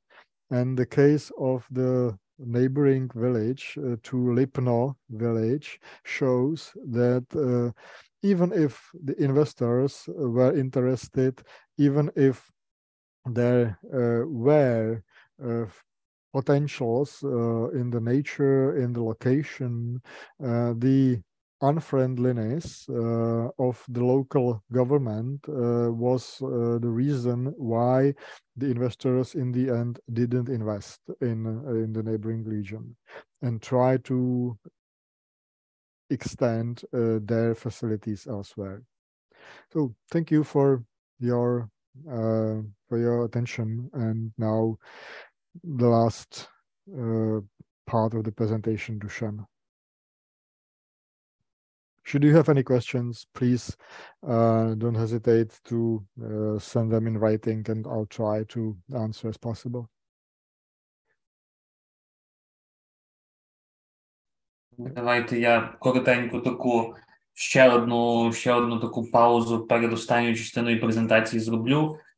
Я дуже перепрошую, що ми вас так довго затримуємо, і ми там якраз з Душаном поспілкувалися, поки Ян закінчував свою презентацію, і вирішили, що прям повну презентацію, третю частину ми показувати не будемо, через те, що це займе прям дуже багато часу, ще буде там ще якась додаткова година. Тому Душан зараз дуже коротко, в принципі, зробить таке summary презентації, яку він має показувати третьою частиною. Ну і, звісно, повну презентацію ми обов'язково надішлемо вам одразу там після нашого дзвінка, після нашої події, щоб ви її одразу могли подивитися. Тому я відкриваю зараз третю частинку наших тренінгів.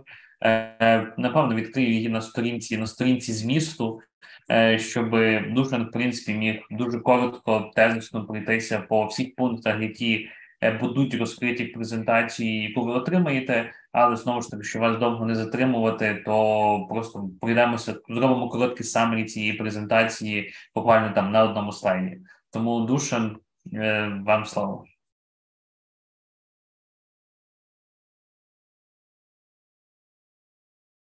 Thank you. Are you tired? Yeah, so my apologies for taking too much of your time and Jan's time with the first presentation. So I'm trying to be very brief. I think most of you are familiar with the concept of 3 waves of local economic development. Assuming that the local economic development has 3 major waves, 3 major dominant approaches to public intervention policies into local economy, going throughout the history. Like the first wave is considered to be kind of heavyweight, like heavy infrastructural investments, building highways, believing that construction of highway would bring the development to a certain region. Sometimes it works perfectly, sometimes it doesn't work at all. A strong belief in attracting massive investment, like creating jobs was the major concern, and the quality of job was not very much considered. So during the first wave, you didn't pay much attention to small companies, to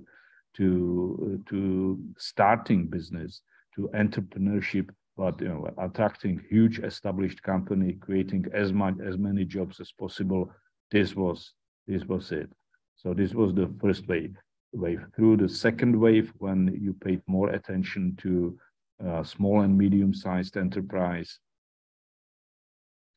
to quality of business infrastructure, more sophisticated ways of attracting investment, including foreign direct investment, aiming at specific sectors of industry. So it's been kind of wave 1, but more sophisticated and elaborated and based on more analysis.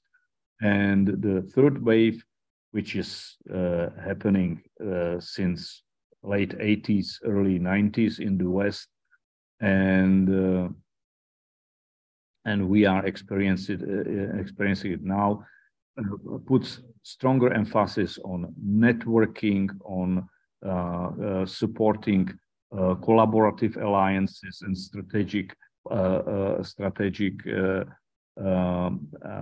alliances among companies, industrial clusters, pays a lot of attention to knowledge economy, to promoting knowledge and research and development as one of the key drivers to economic development, believing that the local knowledge would add to local added value created by the companies and consequently result in creation of more quality, better paid jobs in larger volumes in local and regional economies.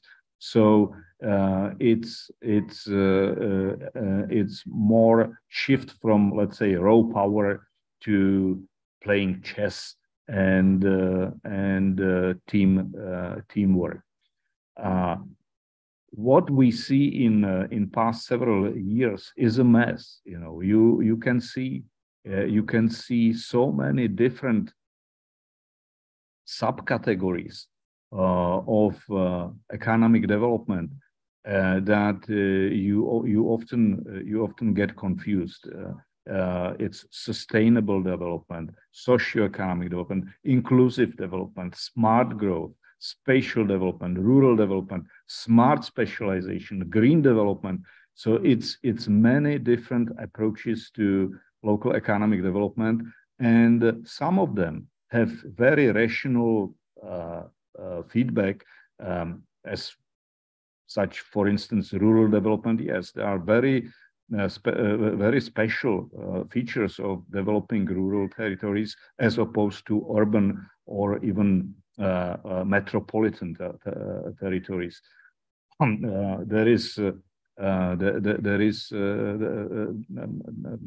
There are some special features of tourism development, but some of those schools or doctrines seem to me more like ideologic than real approach based on real needs and good analysis.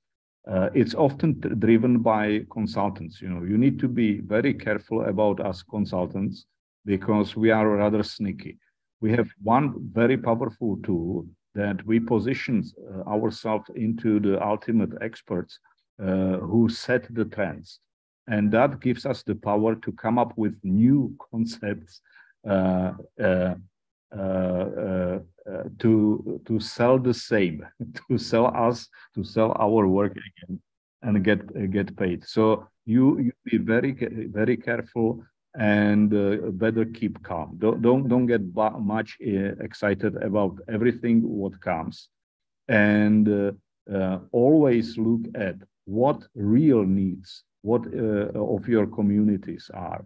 What are concrete specific challenges you need to resolve? What is a realistic vision of your economic future, including very ambitious statements, what you want to achieve, but realistic, but not completely crazy, and move that way. In the end of the day, like, everything is standard economic development, which can be guided by the definition I shared within the first presentation. This was, by the way, one of the reasons why I paid so much attention to it. And all of that are even different ingredients you can add to your work, or sometimes it can be just a garbage that takes your resources, steals your resources from what is really needed. So be pragmatic. What is real about latest trends in local economic development is the fact that communities are trying more to promote themselves or to promote skills and knowledge produced locally. Support creation of knowledge, support development of specialized skills, and promote them as one of the drivers of local economic development and one of the attractions, like key attractions to various investors to come. And this is rational, and this relates to the question where to find the golden egg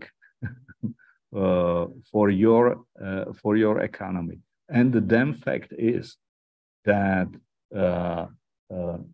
adding knowledge and skills which are not available everywhere, which are specialized and have high value, definitely brings the result. So the shift from raw power, raw force interventions into development of infrastructure and attracting huge labor-intensive manufacturers to more structured, more subtle work with smaller companies with high growth potential and with a lot of knowledge content in their produce is definitely the way. At the same time, it is risky. It is risky because you are betting on future winners within the fields of expertise you completely miss. So if many of you experienced some support to startups, technology startups, and you are listening to presentations of smart young people coming up with various ideas and introducing technologies and solutions to you, you know literally nothing about, and you have almost no chance to judge whether they are future winners or not. However, it's exciting and it makes sense, and the element of moving from raw power to using more brain is definitely the trend. This is my recommendation. Be pragmatic. Don't accept every fashion wave which passes by. Very often, donor projects are bringing such approaches. So look at it and make your own assessment. Make your own conclusions, and only work on something that addresses real needs of your particular community. Otherwise, you are wasting time and resources. It can be interesting experience, but it would not really help local economic development in your community. This is my comments. And what is the way to keep the agenda pragmatic is through good partnership and with your key partners for local economic development, with representatives of local business, with representatives of local business organizations, whether it's Chamber of Commerce or different business associations. If you have some specific projects, it can be representatives of industrial clusters present in your community, in your region. It's partnership with institutions in your territory. Educational are very important. But also it can be other institutions. It can be museum. It can be zoo. It can be even church. But it depends on the issues on the particular issues you are going to others. And finally, it's a partnership with other state institutions, state organizations that have, let's say, immediate impact on the performance of your local economy. It can go from labor office through custom office up to some other regulatory bodies or agencies like export promotion office or investment promotion, Ukraine Invest, or regional agencies to support investment or to support some particular business activity. It can be systematic work with startups and etc. etc.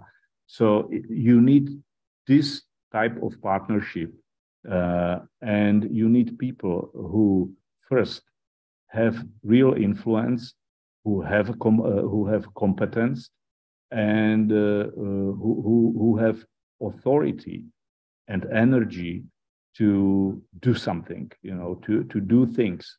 So you have in each community, you have many people who can talk for hours, but you have a few people who can do things, who can really deliver. So, and you need those to be part of this strategic partnership. You also need thinkers. You need people who can come up with new ideas, often surprising, and who can introduce some innovative approach. We experienced people like directors of theaters, of regional theater, being excellent member of the Committee on Strategic Development, confronting business leaders with completely different approach, but very smart and very creative, so provoking the counterparts to think out of the box. And you need those who would take over a leadership, who are willing to do that and who have needed skills and charisma to be leaders. So you need to work with those people, and that would help you identify what's the best trend for your community's economic development today. And here only I would like to add one warning, whom you don't need. Be careful inviting to this type of partnership people who can talk a lot, who can comment on everything, who can introduce many requests and demands and task others, but who would not accept any responsibility and any task to do themselves. Don't get those people. And you have such people in each community, and these people are toxic and would kill. They would kill some collaboration and let's say creative approach to economic development. So be careful about them. Actually, these people often are coming with those new concepts of economic development, and very often claiming, and starting from now, we need to go this way. Get rid of them. Finally, what we have on the agenda is the need to balance very different interests and, I would say, pressures within the local community, and that's really tough job you need to do, and you can never satisfy all requests you will be facing. So the only way for you is to work pragmatically, smartly, and tactically to have a shared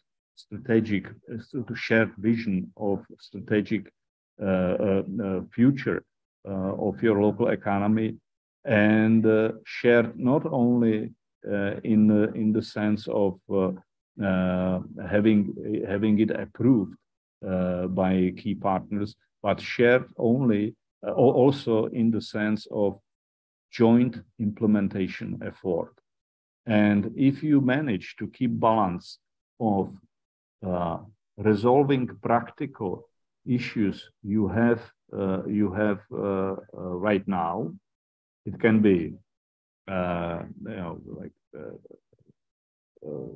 catastrophic physical shape of access road to industrial zone, or it can be non-functional custom office, or it can be absent training of particular skills necessary for local labor force, like needed on local labor market. So if you manage to address those and resolve those issues, it gives you good grounds to have ambitious visions for the future, to project business incubators and building space shuttles in your community as future smart specialization. So this is what I can recommend, what I can put on the topic of latest trends in economic development, importance of strategic partnership to keep your minds sane and safe at the same time, protected from different pressures. And this is a way how to come up with ambitions yet realistic plans, and implementing them systematically step by step, because part of this working pragmatically, smartly and tactically is to be persistent. You know, it's hard work. It often takes a lot of time to achieve some small steps, but once it works, the reward is excellent. So I think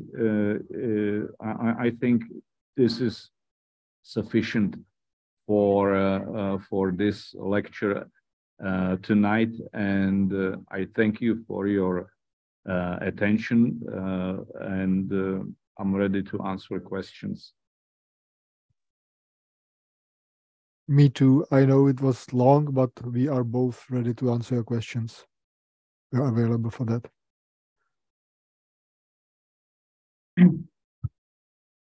Так, давайте я, напевно, трошки промодерую цю дискусію. Давайте, я думаю, що побудуємо це таким чином. Перше, дуже перепрошую, що ми так затягнули. Мало бути 2 години вже з запитаннями, вийшло 2,5 поки без запитань. Тому але я сподіваюся, що вам було цікаво, бо бачу, що тільки буквально чверть учасників від'єдналися за цих 2 години, 2,5 години. Тому було дуже цікаво. Я сам, хоч я ці презентації сам трохи візуально доробляв, самому було дуже цікаво це всю історію послухати. Тому дивіться, давайте побудуємо сесію запитань та відповідей наступним чином. Ви або задавайте питання в чаті, я буду їх озвучувати безпосередньо нашим колегам, або, можливо, ви піднімаєте руку в Zoom і задавайте питання таким чином, оскільки в нас є перекладачі, то що Душан, що Ян, вони будуть чути переклад ваших запитань українською і зможуть потім так само відповісти.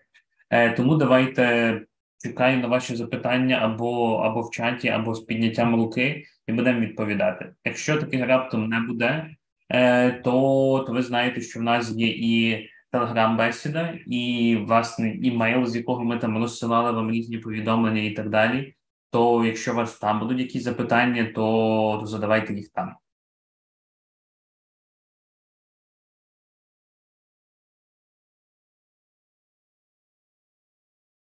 Так, я бачу, що нібито питань поки що не спостерігається. Тому я думаю, що давайте, напевно, якщо одразу питань багато не виникло, тому що все ж таки Так, бачу, що тут пишуть, що було запитання якесь вище після першої відповіді. Ну, я так бачу, що там просто на ті запитання, які, в принципі, які були в чаті задані раніше, то на них там я постарався відповісти. Тому я думаю, що, можливо, не потрібно їх дублювати. От, бачу, є питання від Галини, чи розглядає розвинутий світ більш детально нові підходи до місцевого економічного розвитку в умовах деглобалізації. Не знаю, до кого це, чи більше до Душина, чи більше до Яна, але можете, можливо, по черзі висловити свої думки з приводу цього запитання.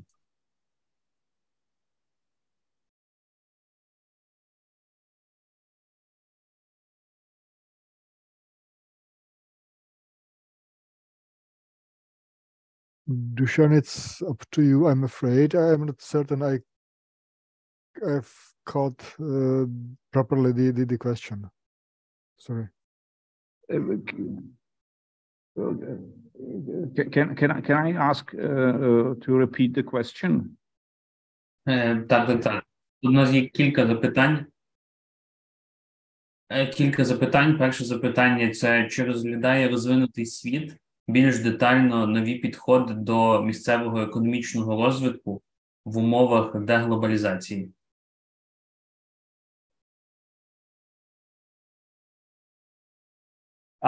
Thank you. I think there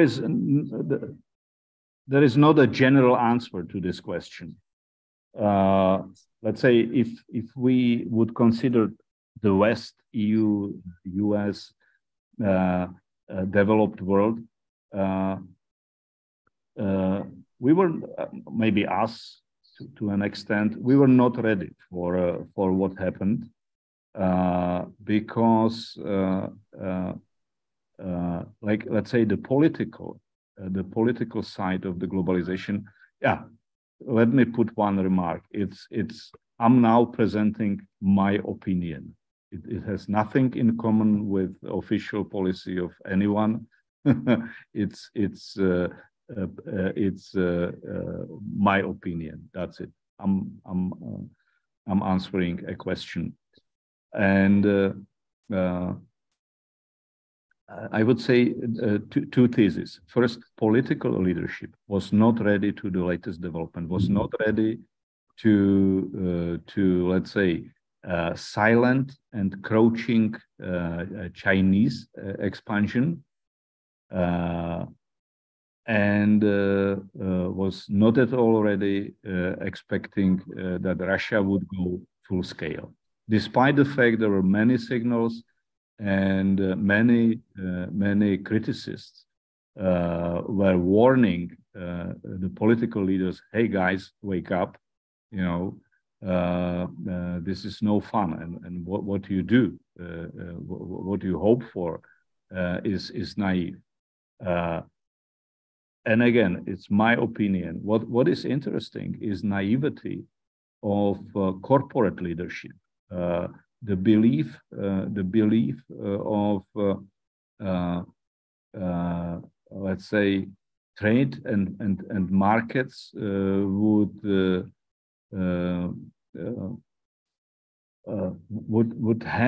facilitate any problem and mitigate conflicts with countries like China or Russia.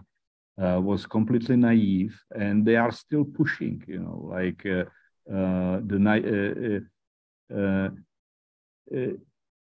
it's like complete failure of assessment of political risks on the side of many huge corporations and its top management, its leadership, and. So this was reason, like the setup, the initial mindset of political leaders and key managers, top managers of the largest corporations was like completely non-compatible with what happens with the failure of the supply chains because of COVID. and because and with the full-scale aggression Russians launched. Actually, many of them would like to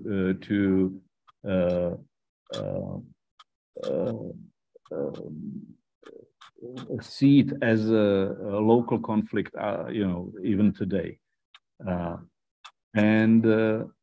so the response, like this deglobalization effort, is more or less spontaneous and improvised. So it's not so far a unified or even prevailing coordinated effort. It's on the way. I think it's like the level of coordination is increasing. The quality of analysis and understanding of what the heck is happening is improving, but it's a process. And we are still not, we cannot say there is elaborated answer of the developed world to this deglobalization and some recipes and procedures that would help them handle the problems and mitigate conflicts related to that. So it's happening. It's happening a bit chaotically or spontaneously now, but it's getting more order and logic. Like for local communities, like for Ukrainian communities, it means like careful analysis of their own prospects in taking part in this new system. For instance,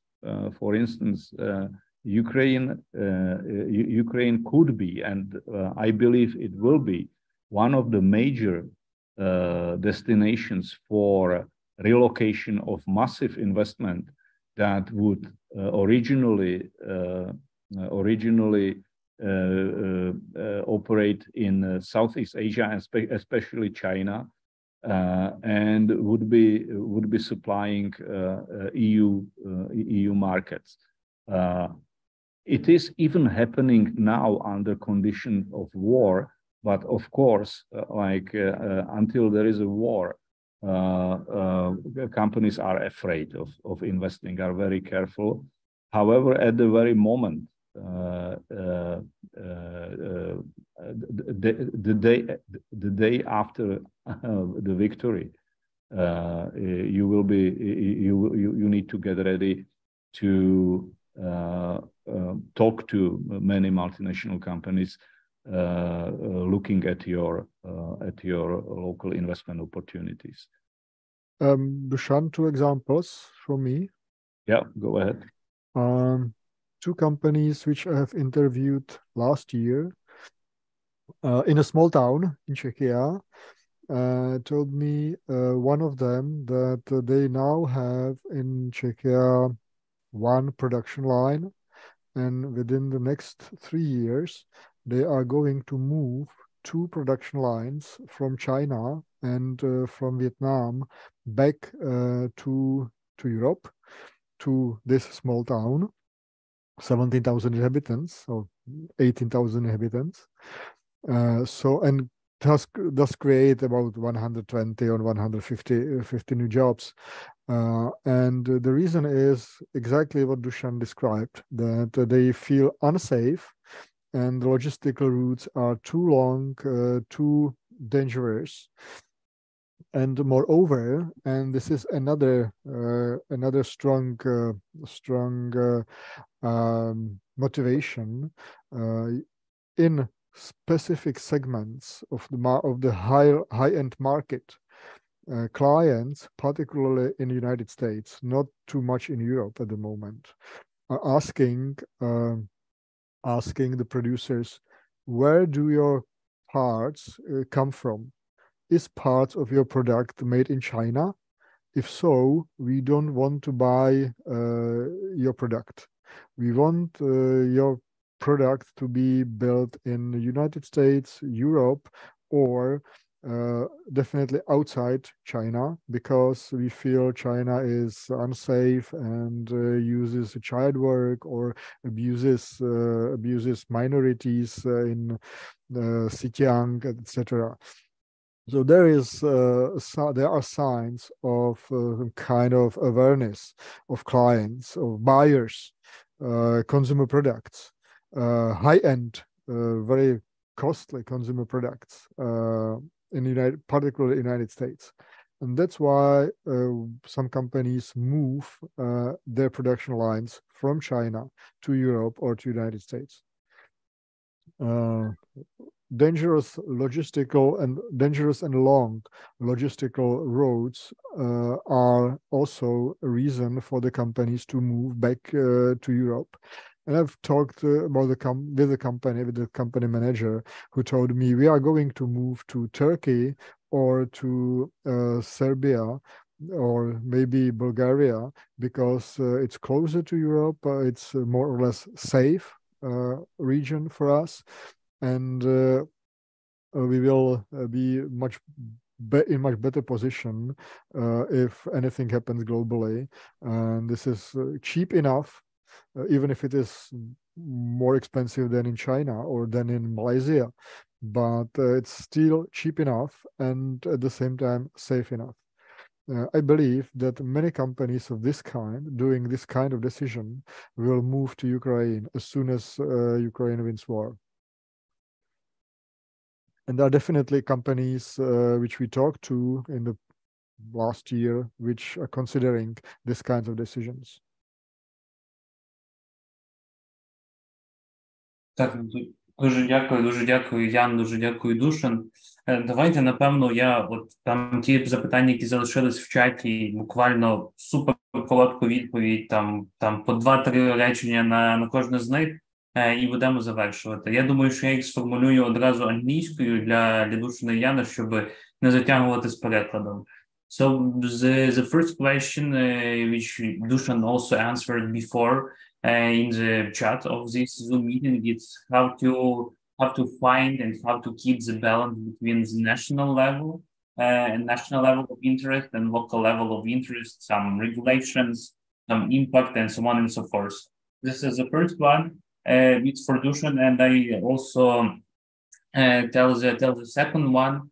And I think the answer on these two questions will be the end of our super long presentation. And the second one is about examples of successful industrial park with the municipal leadership of this industrial park. So not the private one, but local government of some municipal or maybe communal one or something like that. And if you have this one, the participant of our training asked to maybe to share some examples via the email, or maybe you can just name it, and they can just Google it and find this industrial park. Maybe I can answer both. I start from the first. The balance between local and national level, yeah, it is an issue. I think I answered it in the chat. This is role for strong local leaders from both, like industry, but first of all for strong mayors to push back and to explain the national level that the message is, if you let us doing our work, without stupid obstacles, you will get the benefits as well. So guys, let us do our work, make good conditions for our work on local economic development, and you will be sharing the results with us anyway. And you need strong leaders. This is not a role for a local economic development unit, but this is role for mayors or for industrial leaders, to shout loud at central level politicians. Second, good examples of successful municipal industrial park. We have plenty of them in the Czech Republic, but maybe I would mention one of successful examples in Ukraine. If you drive along this road from Kyiv to Rivne, roughly in the middle there is Novohrad-Volhynsky, and next to the ring road of Novohrad-Volhynsky there is an industrial zone, and there is a company Sersanit located on that industrial zone. And this was a municipal project by the city hall in Novohrad-Volhynsky, and actually Sasha Osovets, who was opening this workshop today, was the project manager. So you need to talk to Sasha Osovets how he managed to prepare industrial park and attract investor. It was back in, I think, 2007-8 when that happened. But I'm sure there are more examples of successful industrial parks managed by municipalities in Ukraine. But I would need to dig deeper to pick up some.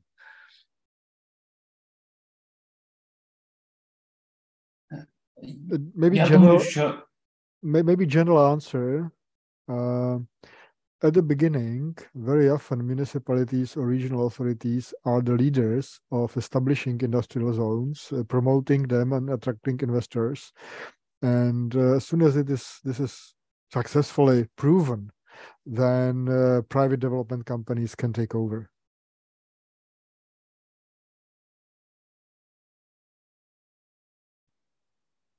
Окей, я думаю, що напевно це вже була така остання відповідь. Я думаю, що в принципі, якщо у вас будуть якісь додаткові запитання, які будуть стосуватися або конкретно цієї вступної теми, або, можливо, якихось інших додаткових тем, які, власне, будуть у нас на наступних зустрічах, то ви їх спокійно можете писати або в Телеграмі, там в бесіді, або мені в особисті повідомлення, або за поштами на пошту, куди вам будуть приходити, власне ці імейли. Я думаю, що ми там знайдемо ще спосіб, як правильно, краще акумулювати ці всі запитання, щоб у вас була потім можливість на них дати відповідь там нашим спікерам. Тому, в принципі, на цей тренінг, я думаю, що це все. Всі презентації, які у нас були, я поширю. Постараюся, не впевнений, що сьогодні, тому що воно трохи затягнулося. Я планував його сьогодні одразу скинути, але думаю, що я скину їх найближчим часом, і думаю, максимум завтра. Скину вам всі презентації, які ви зможете переглядати, зможете собі, не знаю, нагадувати ті меседжі, про які говорив Душан з Яном впродовж сьогоднішнього тренінгу.